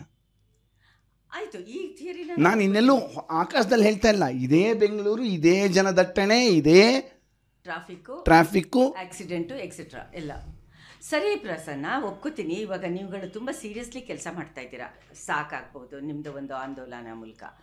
ಈಗ ನೀವು ಹೇಳೋ ಥರದ್ದು, ಈಗ ಒಂದು ಕಡೆಗೆ ನಮ್ಮದು ಕಮ್ಯುನಿಸಮು, ಸಮಾನತೆ ಅಂತ ಮಾತಾಡ್ತಾನೆ ಪಕ್ಕ ಕ್ಯಾಪಿಟಲಿಸಮಲ್ಲಿ ನಾವುಗಳು ಬದುಕೋತಾ ಇದ್ದೀವಿ. ಯಾವುದೇ ಸರ್ಕಾರ ಬಂದರೂ ಇವರಿದ್ದಾಗ ಅವರು, ಅವರಿದ್ದಾಗ ಇವರು. ಇವಾಗ ಅಷ್ಟು ಹ್ಯೂಜ್ ಸ್ಟ್ರಕ್ಚರ್ಸ್ ಇದೆ, ಫುಲ್ ಎಸ್ಟಾಬ್ಲಿಷ್ಮೆಂಟ್ ಇದೆ. ಮತ್ತು most of these hospitals are owned by XYZ politicians. ಇಂಥ ಟೈಮ್ನಲ್ಲಿ ನೀವು ಕೊಡುವಂತಹ ಥಿಯರಿ ಎಷ್ಟರ ಮಟ್ಟಿಗೆ ಪ್ರಾಕ್ಟಿಕಲಿ ಅಡಾಪ್ಟ್ ಮಾಡೋಕ್ಕಾಗುತ್ತೆ? ಓಕೆ, ಈ ದೇಶದ GDP ರಾಜ್ಯಗಳ ಕಾಂಟ್ರಿಬ್ಯೂಷನ್ನಲ್ಲಿ ತಮಿಳುನಾಡು ಎಲ್ಲಿದೆ? ಮಹಾರಾಷ್ಟ್ರ, ಕರ್ನಾಟಕ, ತಮಿಳುನಾಡು ಎಲ್ಲಿದೆ? GDP ತಾನು ಲೆಕ್ಕ ನಿಮಗೆ. ಕ್ಯಾಪಿಟಲಿಸಮ್, ಬಂಡವಾಳಶಾಹಿ ಅಂದರೆ ನೀವೇನಂತಿದ್ದೀರಾ, ಬಂಡವಾಳಶಾಹಿ ಹಾಗೂ ಸಾಮಾಜಿಕ ಒಂದು ವ್ಯವಸ್ಥೆ ಎರಡೂ ಒಟ್ಟಿಗೆ ಹೋಗೋದಕ್ಕೆ ಸಾಧ್ಯ ಇಲ್ಲ, ಸಮಾನತೆ ಹೋಗೋಕ್ಕೆ ಸಾಧ್ಯ ಇಲ್ಲ ಅಂತ. ತಮಿಳುನಾಡು ಇಂದಿನ ದಿನ ಎಲ್ಲಿದೆ ಬಂಡವಾಳಶಾಹಿ ತಂದಲ್ಲಿ? ಆ್ಯಕ್ಚುಲಿ ಅದು ಟಾಪಲ್ಲಿದೆ. ಆದರೂ ಸಹ ತಮಿಳುನಾಡಲ್ಲಿ ಹೇಗೆ ಮಾತೃ ಮೃತ್ಯು ದರ 20ಕ್ಕಿಂತ ಕಡಿಮೆ ಇದೆ? ಕೇರಳ ಮರ್ತ್ಬಿಡೋಣ, ಕೇರಳ ತುಂಬ ಚಿಕ್ಕ ರಾಜ್ಯ, ಅದು ಬೇರೆ ಲೆಕ್ಕಾಚಾರ ಇದೆ, ಅದು ಬಿಟ್ಬಿಡೋಣ. ಆದರೆ ತಮಿಳುನಾಡು ನಮಗೆ ಕರೆಕ್ಟ್ ಎಕ್ಸಾಂಪಲ್. ಅಂದರೆ ಎಲ್ಲಿವರೆಗೂ ಒಂದು ಸರ್ಕಾರ ಕಲ್ಯಾಣಕಾರಿ ಕೆಲಸ ಮಾಡೋದಿಲ್ಲ, ಅಂದರೆ ನಿನ್ನ GDP ಏನಾದರೂ ಆಗ್ಬೋದು, ಆ GDPನ ಹೇಗೆ ಕನ್ವರ್ಟ್ ಮಾಡಿ ಕಲ್ಯಾಣಕಾರಿ ಮಾಡ್ತೀರಾ ಅದು ಬಹಳ ಮುಖ್ಯ. ಒಂದು ಮಹಿಳೆಗೆ ಇವತ್ತಿನ ದಿನ ಒಂದು ಶಕ್ತಿಯ ಸ್ಕೀಮ್ ಕೊಟ್ಟಿದ್ದಾರೆ ಅಂದರೆ ಅಂತ ಎಲ್ಲರೂ ದಿನನಿತ್ಯ ಮಿಡ್ಲ್ ಕ್ಲಾಸ್ ನ್ಯೂಸ್ ಪೇಪರ್ಗಳಲ್ಲಿ ಬರೋವಂಥ, ನಿಮ್ಮ ಮಾಧ್ಯಮಗಳಲ್ಲಿ ಬರುವಂಥ ಒಂದು ವಿಷಯ. ಎಷ್ಟು ಖರ್ಚಾಗ್ತಿದೆ ಇವತ್ತಿನ ದಿನ? ಅದು ಕಲ್ಯಾಣಕಾರಿ, ವೆಲ್ಫೇರ್ ಅಂತ ನಾವೇನು ಹೇಳ್ತೀವಿ. ಆ ಶಕ್ತಿನಲ್ಲಿ ಎಷ್ಟು ಖರ್ಚಾಗ್ತಿದೆ ಸರ್ಕಾರಕ್ಕೆ? ಎಷ್ಟಾಗ್ತಿದೆ ಒಂದು ಅಂದಾಜು ಗೊತ್ತಾ? 5,000 ಕೋಟಿ. ಇದೇ ಘನ ಸರ್ಕಾರ, ನಮ್ಮ ರಾಷ್ಟ್ರ ಸರ್ಕಾರ ಕಳೆದ 7 ವರ್ಷದಲ್ಲಿ 21 ಲಕ್ಷ ಕೋಟಿಯ ಸಾಲ ಮನ್ನಾ ಯಾರಿಗೆ? ಉಳ್ಳವರಿಗೆ ಮಾಡಿರುವಂಥದ್ದು, ಉದ್ಯೋಗಪತಿಗಳಿಗೆ. ಯಾರ್ದೋ ರೊಕ್ಕ ಎಲ್ಲಮ್ಮನ ಜಾತ್ರೆ. ಆ 21 ಲಕ್ಷ ಕೋಟಿ ಬಗ್ಗೆ ನಿಮ್ಮ ಮಧ್ಯಮದವರು, ನಿಮ್ಮ ಮಧ್ಯಮ ವರ್ಗದ ಜನ ಮಾತಾಡೋದಿಲ್ಲ. 5,000 ಕೋಟಿ ಮಹಿಳೆಯರ ಸ್ವಾವಲಂಬನೆಗೆ, ಸ್ವಾಯತ್ತತೆಗೆ ಕೊಟ್ಟರೆ ಕಣ್ಕೆಂಪಾಗತ್ತೆ. ಇದು ನಮ್ಮ ವೋಲ್ವೋ ಕಲ್ಚರ್. ಇವಾಗ ಎಲ್ಲ ಥರನೂ ತಮಿಳುನಾಡು ಆರೋಗ್ಯದ್ದು ಇಂಡೆಕ್ಸು ಮೇಲಿದೆ ದಾನ್ ಕರ್ನಾಟಕ, ಸೌತ್ ಇಂಡಿಯಾ. ಅದು ಏನು ಲೆಸ್ ಕ್ಯಾಪಿಟಲ್ ಅಲ್ಲ, ಅದು ತುಂಬ ಉದ್ಯೋಗಪತಿ ದೇಶ, ರಾಜ್ಯನೇ. ಹಾಂ, ಆದರೆ ವೆಲ್ಫೇರ್ ಭ್ರಷ್ಟಾಚಾರ ಇಲ್ವಾ ತಮಿಳ್ನಾಡಲ್ಲಿ? ಕರ್ನಾಟಕಕ್ಕಿಂತ ಜಾಸ್ತಿ ಭ್ರಷ್ಟಾಚಾರ ಅಲ್ಲಿ. ಆದರೆ ಒಂದು ಸಲ ಹೋದರೆ ಜನ ಸಮುದಾಯ ವೆಲ್ಫೇರ್ ಅಂದರೆ ಕಲ್ಯಾಣಕಾರಿ ಕಾರ್ಯಕ್ರಮಗಳಿಗೆ ಹೋದರೆ, ಅಂದರೆ ಉಚಿತವಾದ ಔಷಧಿ ದೊರಕುವಿಕೆ, ಉಚಿತವಾದ ಆಸ್ಪತ್ರೆ ಸೇವೆಗಳು, ಉಚಿತವಾದ ಒಂದು ಅಮ್ಮ ಕ್ಯಾಂಟೀನು, ಮನೆ ಮನೆಗೆ ಔಷಧಿ, ಇದನ್ನು ಶುರು ಮಾಡಿ ತಮಿಳ್ನಾಡು. ನಾವು ಬರೀ ಕಾಪಿ ಮಾಡ್ತಾಯಿದ್ವಿ, ಆಯಿತಾ? ಇದೆಲ್ಲ ಹೆಂಗೆ ಸ್ವಾಭಾವಿಕವಾಗಿ ರಾಜಕೀಯ ಇಚ್ಛಾಶಕ್ತಿಯಿಂದ ಮುಂದಕ್ಕೆ ಹೋಗುತ್ತೆ ಅಂದರೆ, ಕೆಲವೊಂದು ಅಲ್ಲಿನ ಸಾಮಾಜಿಕ ಆಂದೋಲನಗಳಿಂದ ಅಂತಲೂ ಬಂದಿದೆ. ಅಂದರೆ ಸುಮಾರು ಅಧ್ಯಯನಗಳಿದೆ. ಸೊ ಇಲ್ಲ, ಪೆರಿಯಾರ್ ಕಾಲದಿಂದನೂ ಆ್ಯಂಟಿ ಸ್ಯಾನ್ಸ್ಕ್ರಿಟ್, ಆ್ಯಂಟಿ ಹಿಂದಿ ಆ ಮೂವ್ಮೆಂಟ್ಗಳಿಂದ ತಗೊಂಡು ಹೆಂಗೆ ದ್ರವಿಡಿಯನ್ ಮೂವ್ಮೆಂಟ್ ಹೆಂಗೆ ಬಂತು, ಆ ಒಂದು ಆಂದೋಲನಗಳಿಂದ ಹೇಗೆ ಸಾಮಾಜಿಕ ಕಳಕಳಿ ಬಂತು, ಆ ಸಾಮಾಜಿಕ ಕಳಕಳಿಯಿಂದ ಹೇಗೆ ಚರ್ಮದ ರಂಗು ಡಾಕ್ಟ್ರಿಗೂ ಪೇಷಂಟ್ಗೂ ಹೆಂಗೆ ವ್ಯತ್ಯಾಸ ಕಮ್ಮಿ ಆಯಿತು, ಅರ್ಥ ಆಗ್ತಿದೆ ಹೇಳ್ತಾ ಇರೋದು. ಈ ಅಸಮಾನತೆಯ ಕಡಿಮೆ ಮಾಡುವುದರಿಂದ ತಮಿಳುನಾಡಿನ ಆರೋಗ್ಯ ವ್ಯವಸ್ಥೆ ಹೆಚ್ಚಾಯಿತು, ಶಿಕ್ಷಣ ವ್ಯವಸ್ಥೆ ಸುಧಾರಿಸಿತು. ಆ ಶಿಕ್ಷಣದಿಂದ ತಿರುಗಿ ಆಂದೋಲನ, ಶಿಕ್ಷಣದಿಂದ ಜನಜಾಗೃತಿ ಆದರೆ ಇವತ್ತಿನ ದಿನ ಯಾರೇ ಬರಲಿ ಅಧಿಕಾರಕ್ಕೆ ಅವರು ಅಮ್ಮ ಕ್ಯಾಂಟೀನ ನಿಲ್ಸೋಕ್ಕಾಗೋದಿಲ್ಲ. ಉಚಿತ ಔಷಧಿಗಳ ದೊರಕುವಿಕೆ ನಿಲ್ಲಿಸೋದಕ್ಕೆ ಸಾಧ್ಯ ಇಲ್ಲ. ಓಕೆ, ಯಾವುದೇ ಪೊಲಿಟಿಕಲ್ ರೀಸನಿಂದ ನಮ್ಮಲ್ಲಿ ಶುರು ಆದರೂ ಕೂಡ ಯಾತಕ್ಕೆ ವೆಲ್ಫೇರ್ ಸ್ಕೀಮ್ಸು ಬದಲಾಗ್ತಾ ಇದ್ದಂಗೆ ಸರ್ಕಾರ ನಿಂತು ಹೋಗುತ್ತೆ? ಅದು ಮೋಸ್ಟ್ ಇಂಪಾರ್ಟೆಂಟ್. ಜನಜಾಗೃತಿ ಹಾಗೂ ಜನಾಂದೋಲನಗಳ ಕೊರತೆ. ಓಕೆ, ಇವಾಗ ನಮಗೆ ರೀಸೆಂಟಾಗಿ ನಮ್ಮದು ಲಿಟ್ರಸಿ ರೇಟು ಶಿಕ್ಷಣದ ಬಗ್ಗೆ ನಾವು ಮಾತಾಡ್ತಾ ಇದ್ದೀವಿ. 63% ಕರ್ನಾಟಕ ಅಂತ ತೋರಿಸ್ಕೊಂಡಿದೆ. ಹಾಗಾದರೆ ಸಾಕ್ಷರತೆ, ಅಕ್ಷರತೆ ಮತ್ತು ಒಂದು ಪರಿಜ್ಞಾನ ಇದಕ್ಕೆ ಒಂದಕ್ಕೊಂದು ಸಂಬಂಧನೇ ಇಲ್ಲ ಅಂತೀರಾ? ಬಂದೆ ತಿರುಗಿ 63% ಯಾರು? ನಾವು. ಕೇರಳ ಎಷ್ಟು?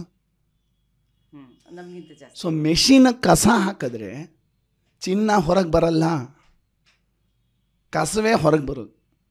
ಸಾರಿ, ನಾನು ಸ್ವಲ್ಪ ಈ ಥರ ಉಪಮೆಗಳ ಮೂಲಕ ಹೇಳ್ತೀನಿ. ಹಾಗಾಗಿ 63% ಸಿಕ್ಕಿದ್ರೆ ನಿಮಗೆ 63% ಸಿಗೋದು ಮಾತೃಮೃತ್ಯುದರ, 20ಕ್ಕಿಂತ ಕಮ್ಮಿ ಬರೋಲ್ಲ. ಸೊ ಸುಮಾರು 20 ವರ್ಷದಿಂದ ನಾನು ಆಂದೋಲನಕ್ಕೆ ಬಂದಾಗಲಿಂದ ನಮ್ಮದು ಒಂದೇ ಡಿಮ್ಯಾಂಡ್, ತಮಿಳ್ನಾಡು ಮಾದರಿಯ ಔಷಧಿ ಪೂರೈಕೆ ಮತ್ತು ಸರಬರಾಜು ಯಾಕೆ ನೀವು ತರಲ್ಲ ಅಂತ. ಯಾರನ್ನು ಕೇಳ್ತಾ ಇದ್ದೀರಾ? ಎಲ್ಲ ಸರ್ಕಾರಗಳನ್ನು ಕೇಳಾಯಿತು. ಇದು ವಾಮಪಂಥ, ಎಡ ಬಲ ಮಧ್ಯ ಎಲ್ಲರನ್ನೂ ಕೇಳಾಯಿತು. ಪಕ್ಕದಲ್ಲಿರೋ ತಮಿಳ್ನಾಡು ವಿಶ್ವಪ್ರಖ್ಯಾತ. ಇವತ್ತಿನ ದಿನ WHO ವಿಶ್ವ ಆರೋಗ್ಯ ಸಂಸ್ಥೆ ಯಾರಿಗಾದರೂ ಸಾರ್ವಜನಿಕವಾಗಿ ಔಷಧಿಯನ್ನು ಕೊಂಡು ಅಂದರೆ ಪರ್ಚೇಸ್ ಮಾಡಿ ಅದನ್ನು ಸಗಟಾಗಿ ಪರ್ಚೇಸ್ ಮಾಡಿ ಒಂದು ವಿತರಣೆಯ ಒಂದು ವ್ಯವಸ್ಥೆಯನ್ನು ಯಾವುದಾದ್ರೂ ಮಾದರಿ ತೋರಿಸ್ಬೇಕು ಅಂದರೆ ವಿಶ್ವ ಆರೋಗ್ಯ ಸಂಸ್ಥೆ ತಮಿಳ್ನಾಡು ಮಾಡಲನ್ನ ಹೇಳ್ತಿದೆ. ಆದರೆ ಪಕ್ಕದಲ್ಲಿರೋ ತಮಿಳ್ನಾಡು ಮಾಡಲ್ ನಮಗೆ ಬೇಕಿಲ್ಲ, ಅಲರ್ಜಿ ನಮಗೆ ಬೇಕಾಗಿಲ್ಲ. ಅನ್ಫಾರ್ಚುನೇಟ್ ಅಲ್ವಾ? 400 ಕಂಪ್ನಿನ ಬ್ಲ್ಯಾಕ್ ಲಿಸ್ಟ್ ಮಾಡಿ 2-3 ಬ್ಯಾನ್ ಮಾಡಿ ಈ ಬಾಣಂತಿಯರ್ದು ಎಲ್ಲ ಎಕ್ಸ್ಪೈರ್ಡ್ ಆಗಿರೋದು. ಒಂದು ನಿಮಿಷ, ಈ ಕಂಪ್ನಿಗಳು ತಮಿಳ್ನಾಡು ಹೋಗಿದ್ವಾ? ಯಾಕೆ ಹೋಗಿಲ್ಲ? ತಮಿಳ್ನಾಡಲ್ಲಿ ಯಾಕಿಲ್ಲ ಇದು ಅನ್ನೋ ಆ ಪ್ರಶ್ನೆಗೆ ನಿಮ್ಮ ಆರೋಗ್ಯ ಮಂತ್ರಿಗಳು ಇವತ್ತು ಉತ್ತರ ಕೊಟ್ಟರೆ ತನ್ನಿಂತಾನೇ ಉತ್ತರ ಸಿಗುತ್ತೆ. ಇವ್ರ ಕತೆಗಳು ಹೇಳ್ತಾ ಇದ್ದಾರೆ, ನಾನು ನೇರ ಜಗ ಡೊಂಕು, ನಾನು ಬ್ಯಾನ್ ಮಾಡಿದೆ, ಆದರೆ ಸುಪ್ರೀಂ ಕೋರ್ಟು ಹೈಕೋರ್ಟು ಯಾವುದೋ ಒಂದು ಅದನ್ನು ಬ್ಯಾನ್ನ ತೆಗೆದುಬಿಡ್ತು ಆ ವೆಸ್ಟ್ ಬೆಂಗಾಲ್ದು ಕಂಪನಿದು ಅಂತ. ಒಂದೇ ಸವಾಲು ಆರೋಗ್ಯ ಮಂತ್ರಿಗಳನ್ನ ಕೇಳಬೇಕಾದ್ರು, ಆ ಕಂಪನಿ ಹೆಂಗೆ ಬಂತು ಇಲ್ಲಿ ತಮಿಳ್ನಾಡಲ್ಲಿ ಯಾಕಿಲ್ಲ? ಎಲ್ಲೋ ವ್ಯವಸ್ಥೆ ಅವ್ಯವಸ್ಥಿತವಾಗಿದೆ. ಒಂದು KSMSCL, ಮೊದಲು ಅದು ಇನ್ನೂ ಉದ್ದ ಕತೆ ಇತ್ತು, ಅದಕ್ಕೆ KSDWLS ಅಂತಿತ್ತು, ಬಸವೇಶ್ವರ ನಗರದಲ್ಲಿದೆ, ಹೌಸಿಂಗ್ ಬೋರ್ಡ್ ಹತ್ರ. Karnataka state drug warehousing logistic society ಅಂತಿತ್ತು. ಈಗ ಅದನ್ನು Karnataka state medical services corporation ಅಂತ ಮಾಡಿದ್ದಾರೆ, ಲಿಮಿಟೆಡ್, KSMSCL. ಅಂದರೆ ಔಷಧಿಗಳ ಪ್ರೊಕ್ಯೂರ್ಮೆಂಟ್ ಅಂದರೆ ಖರೀದಿ ಮತ್ತು ಅದರ ಸರಬರಾಜು. ಇದನ್ನು ತಮಿಳ್ನಾಡು ಸುಮಾರು 80ರ ದಶಕದಲ್ಲಿ ಸರಿ ಮಾಡ್ತು. ಒಂದೇ ಮಾಡಿದ್ದವರು ಆ ಒಂದು ಕಾರ್ಪೊರೇಷನ್ನ ಸ್ವಾಯತ್ತ ಸಂಸ್ಥೆಯಾಗಿ ಮಾಡ್ತು. ಅದಕ್ಕೊಂದು IAS ಅಧಿಕಾರಿ ಇಟ್ಟರು, ನಮ್ಮಲ್ಲಿ ಯಾರಿದ್ದಾರೆ? ಡೈರೆಕ್ಟರ್ ಯಾರು ನಮ್ಮಲ್ಲಿ? ಡೈರೆಕ್ಟರ್ ಹೆಲ್ತ್ ಸರ್ವಿಸಸ್ ನಮ್ಮ ಕರ್ನಾಟಕದಲ್ಲಿ. ಅಲ್ಲಿ ಯಾರು ಡೈರೆಕ್ಟ್ರು? ಡೈರೆಕ್ಟರ್ ಒಬ್ಬ IAS ಆಫೀಸರ್. ವ್ಯತ್ಯಾಸ ಹೇಳ್ತಾ ಇದ್ದೀನಿ ಏನಕ್ಕೆ ಅಂತ. ನಮ್ಮ ಡೈರೆಕ್ಟರ್ ಹೆಲ್ತ್ ಸರ್ವಿಸಸ್ಗೆ ಹಾಸ್ಕೊಂಡು ಹೊದ್ಕೊಳ್ಳೋಷ್ಟು ಕೆಲಸಗಳಿರುತ್ತೆ. ಅವ್ರಿಗೆ ಔಷಧಿ ಕೊಂಡ್ಕೊಳ್ಳೋದುವೇ ನೀನೇ ಡೈರೆಕ್ಟ್ರ್ ಆಗಿರೋ, ನೀನೇ ಅದಕ್ಕೆ ಗಮನ ಕೊಡು ಅಂದರೆ ಅದಕ್ಕೆ ಅಷ್ಟು ಕಮ್ಮಿ ಗಮನ ಬರುತ್ತೆ. ಅದಕ್ಕೆ ಬದಲು ಒಂದು ಸ್ವಾಯತ್ತ ಸಂಸ್ಥೆ ಮಾಡಿ, ಅದೆಲ್ಲ ಹೊರಗಡೆ ನಿಂತಿದೆಯಾ? ಇಲ್ಲ, ಅದು ಆರೋಗ್ಯ ಇಲಾಖೆ ಒಳಗೆ ಇದೆ. ಆದರೆ ಅದಕ್ಕೊಬ್ಬ IAS ಅಧಿಕಾರಿನ ನೇಮಕ ಮಾಡಿದ್ದಾರೆ. ನಮ್ಮಲ್ಲಿ ಯಾರು ಹೆಡ್ಡು? ಆ KSMSCLಗೆ ಒಬ್ಬ ಡೆಪ್ಯೂಟಿ ಡೈರೆಕ್ಟರ್. ಆ ಡೆಪ್ಯೂಟಿ ಡೈರೆಕ್ಟರ್ ಎಲ್ಲಿಂದ ಬರ್ತಾಳೆ? KAS ಇಂದ ಬರ್ತಾರೆ. KAS ಅಂದ ತಕ್ಷಣ ನಿಮ್ಮ ಮನಸ್ಸಲ್ಲಿ ಏನು ಬರುತ್ತೆ? ನಮ್ಮ ಕರ್ನಾಟಕದ ಅಡ್ಮಿನಿಸ್ಟ್ರೇಟಿವ್ ಸರ್ವಿಸ್ ಅಂದ ತಕ್ಷಣ ನಿಮ್ಗೆ ಏನು ಬರುತ್ತೆ ಜ್ಞಾಪಕ? ನ್ಯೂಸಲ್ಲಿ ಮಾಲ್ ಪ್ರಾಕ್ಟೀಸಸ್ಸು, ಕ್ಯಾನ್ಸಲೇಷನ್ನು, ಭ್ರಷ್ಟಾಚಾರ, ಆಮೇಲೆ ಪುನಃ ಹೈಕೋರ್ಟ್ಗೆ ಹೋಗೋ, ತಿರುಗಿ ಪುನಃ ಗಲಾಟೆ ಮಾಡು, ಜಾತಿ ಬರುತ್ತೆ, ಕರೆಕ್ಟಾ? ರಿಸರ್ವೇಷನ್ ಬರುತ್ತೆ, KS ಆಗ್ತಾರೆ. ಜಾತಿ ರಿಸರ್ವೇಷನ್ ಪಕ್ಕಕ್ಕೆ ಅನ್ಸೋದಕ್ಕೆ ಓಕೆ, ಬೇಡ. ತಿರುಗಿ ಕಸಾನ ಮೆಷಿನಲ್ಲಿ ಹಾಕಿದ್ರೆ ಏನು ಹೊರಗೆ ಬರುತ್ತೆ? ನಿಮ್ಮ ಫೇವ್ರೆಟ್ ಥಿಯರಿ ಅದೇ ಆನ್ಸರು. ಹೌದಾ? ಸೊ ಒಬ್ಬ KAS ಅಧಿಕಾರಿ ಹೇಗಾದರೂ ಇರ್ಬೋದು, ಅವ್ರ ಮೇಲೆ ನಾವು ಟಿಪ್ಪಣಿ ಮಾಡೋದು ಬೇಡ. ಸೊ ನಮಗೆ ಡೆಪ್ಯೂಟಿ ಡೈರೆಕ್ಟ್ರಾಗಿ ಬರೋದು ಯಾರು? KAS. ಇಷ್ಟ್ರ ಮೇಲೆ ತಮಿಳ್ನಾಡಿಗೂ ಕರ್ನಾಟಕಕ್ಕೂ ನಾವು ಒಂದು ಅಧ್ಯಯನ ಮಾಡಿದ್ವಿ. ತಮಿಳ್ನಾಡು ಕರ್ನಾಟಕಕ್ಕಿಂತ 3 ಪಟ್ಟು ಹೆಚ್ಚು ಧನ ಸಹಾಯ ಅಂತೀನಿ, ಇನ್ವೆಸ್ಟ್ಮೆಂಟ್ ಮಾಡುತ್ತೆ. ಅಂದರೆ ಮೆಡಿಸಿನ್ಸ್ ಮೇಲೆ 3 ಪಟ್ಟು ಮೆಡಿಸಿನ್ಸ್ ಮೇಲೆ ಜಾಸ್ತಿ ನೀವು ಹೂಡಿಕೆ ಹಾಕಿದ್ರೆ ಆಟೋಮ್ಯಾಟಿಕ್ಕಾಗಿ ನಿಮಗೆ ವೆಸ್ಟ್ ಬೆಂಗಾಲ್ ಅಂತವ್ರ ಮೇಲೆ ಅವಲಂಬಿತ ಆಗುವಂಥ ಬೇಕಿಲ್ಲ. ಇನ್ನೊಂದು ಇವ್ರು ಹೇಳ್ತಾ ಇದ್ದಾರಲ್ಲ, ಎಲ್ಲೋ ರಾಷ್ಟ್ರ ಮಟ್ಟದಲ್ಲೊಂದು ಡೇಟಾಬೇಸ್ ಆಗಬೇಕು, ಅದೆಲ್ಲ ಸರಿ, ಒಪ್ಕೊಳ್ತೀನಿ. ಆದರೆ ತಮಿಳ್ನಾಡು ಹತ್ರ ಯಾಕೆ ಈ ಕಂಪನಿ ಇಲ್ಲ ಅನ್ನೋದಕ್ಕೆ ಉತ್ತರ ನಮ್ಗೆ ಆರೋಗ್ಯ ಮಂತ್ರಿಗಳಿಂದ ಬೇಕು. ಏನಂದರೆ ತಮಿಳ್ನಾಡಲ್ಲಿ ಒಳಗೆ ಬರೋ ಮುಂಚೆನೇ ಅದರದ್ದು ಕ್ವಾಲಿಟಿ ಟೆಸ್ಟಿಂಗ್ ಆಗುತ್ತೆ. ನೀನು ಏನಾದರೂ ನೀನು ರಾಷ್ಟ್ರ ಮಟ್ಟದಲ್ಲಿ ನೀನು ಲೈಸೆನ್ಸ್ ತೊಗೋ, ರಾಷ್ಟ್ರ ಮಟ್ಟದಲ್ಲಿ ನಿನಗೆ ಅಪ್ರೂವಲ್ ತೊಗೋ, ರಾಷ್ಟ್ರ ಮಟ್ಟದಲ್ಲಿ ನೀನು ಸಬ್ಮಿಟ್ ಮಾಡು ಯಾವುದೇ ಲ್ಯಾಬ್ರೇಟ್ರಿಗೆ, ಏನಾದರೂ ನೀನು ನನಗೆ ಸಪ್ಲೈ ಮಾಡ್ತಾ ಇದೆಯಾ, ಆ ಬ್ಯಾಚನ್ನು ಮೊದಲು ಒಳಗೆ ಬರೋಕ್ಕೆ ಮುಂಚೆ ಫಸ್ಟ್ ಇನ್ ಫಸ್ಟ್ ಔಟ್ ಅಂತೀವಿ.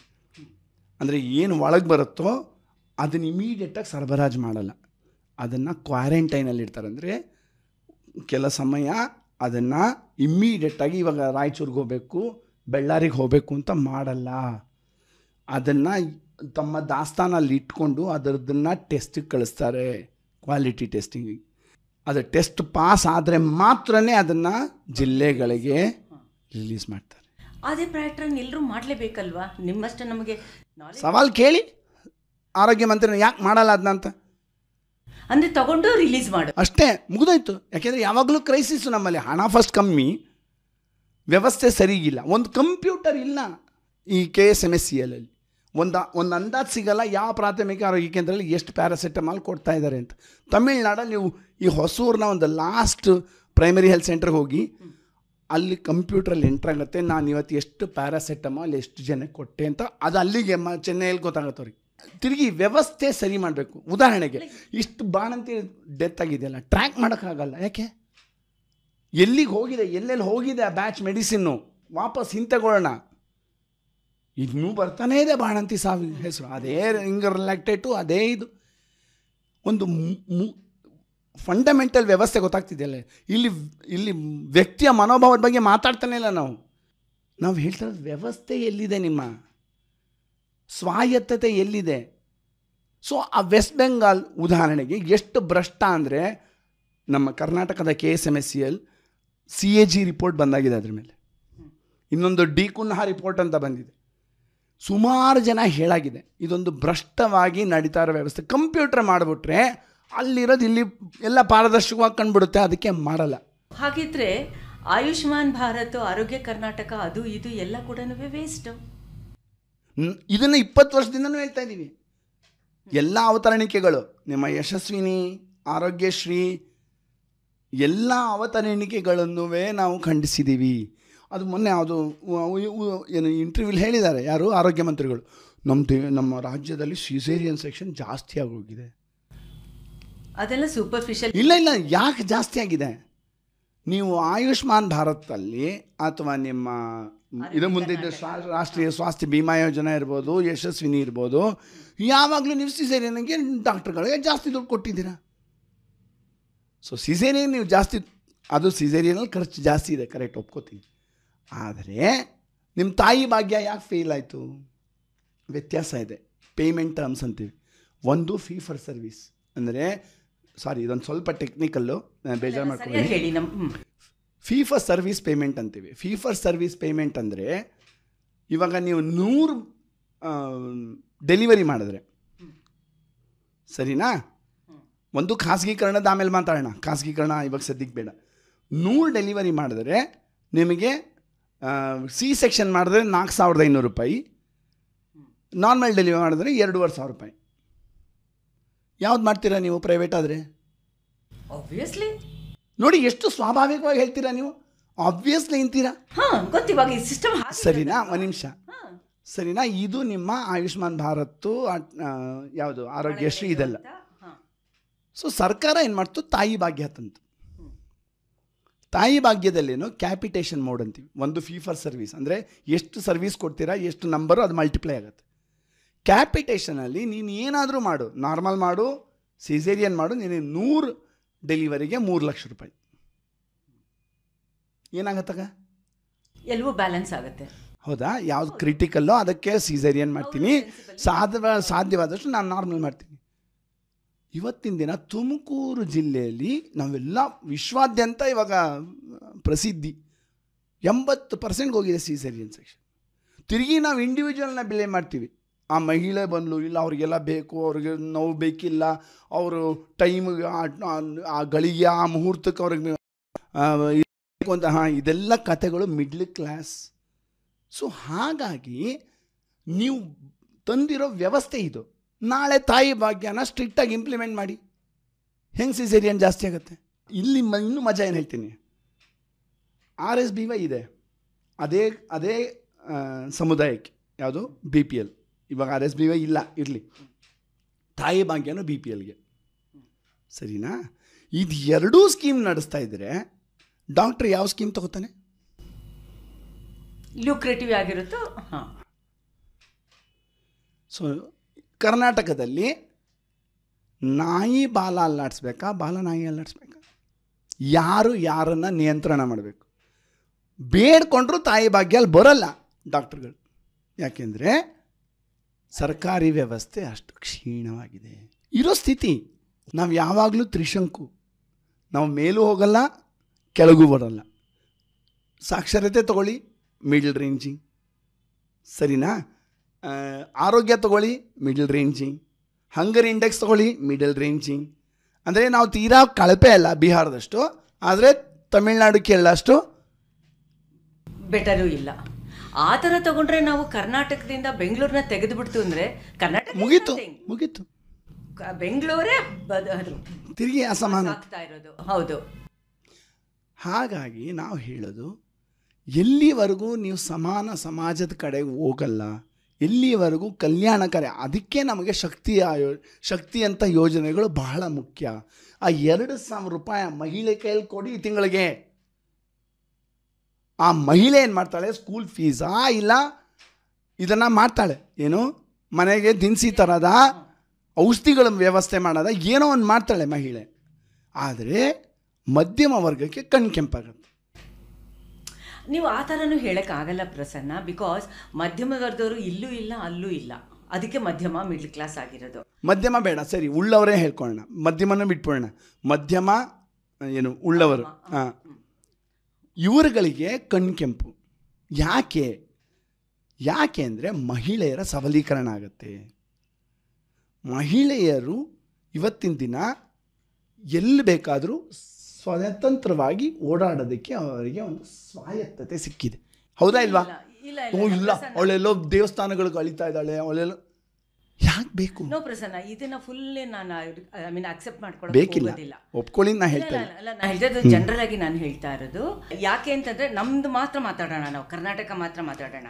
ಓಕೆ, ಕರ್ನಾಟಕದಲ್ಲಿ 40% 20%, ಇವಾಗ 80-70%ವರೆಗೂ ಕರಪ್ಷನ್ ಇದೆ ಅನ್ನೋದು ಒಂದು ಕಾಂಟ್ರಡಿಕ್ಷನ್ ನಡೀತಾ ಇದೆ.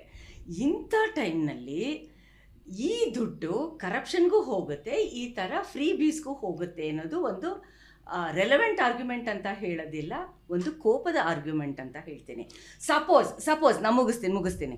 ಸಪೋಸ್ ಇದು ಒಂದು ಮೀನಿಂಗ್ಫುಲ್ ಆಗಿ ಹೋಗ್ತಾ ಇತ್ತು ಅಂತಂದರೆ, ಈ ಬಾಣಂತಿಯರು ಸಾವಾಗ್ಬೋದು, ಶಿಕ್ಷಣ ಆಗ್ಬೋದು, ಏನೇ ಆಗ್ಬೋದು, ಈ ಕರಪ್ಷನ್ನ ಡೇ ಟು ಡೇ ಬೇಸಿಸಲ್ಲಿ ನೋಡಿದಾಗ ಪ್ರತಿಯೊಬ್ಬರಿಗೂ ನಮ್ಮ ದುಡ್ಡು ವೇಸ್ಟ್ ಆಗ್ತಿದೆ ಅಂತ ಅನ್ಸೋದು ತಪ್ಪಾ? ತಮಿಳ್ನಾಡಿಗಿನ ನಮ್ಮದು GDP ಜಾಸ್ತಿನಾ?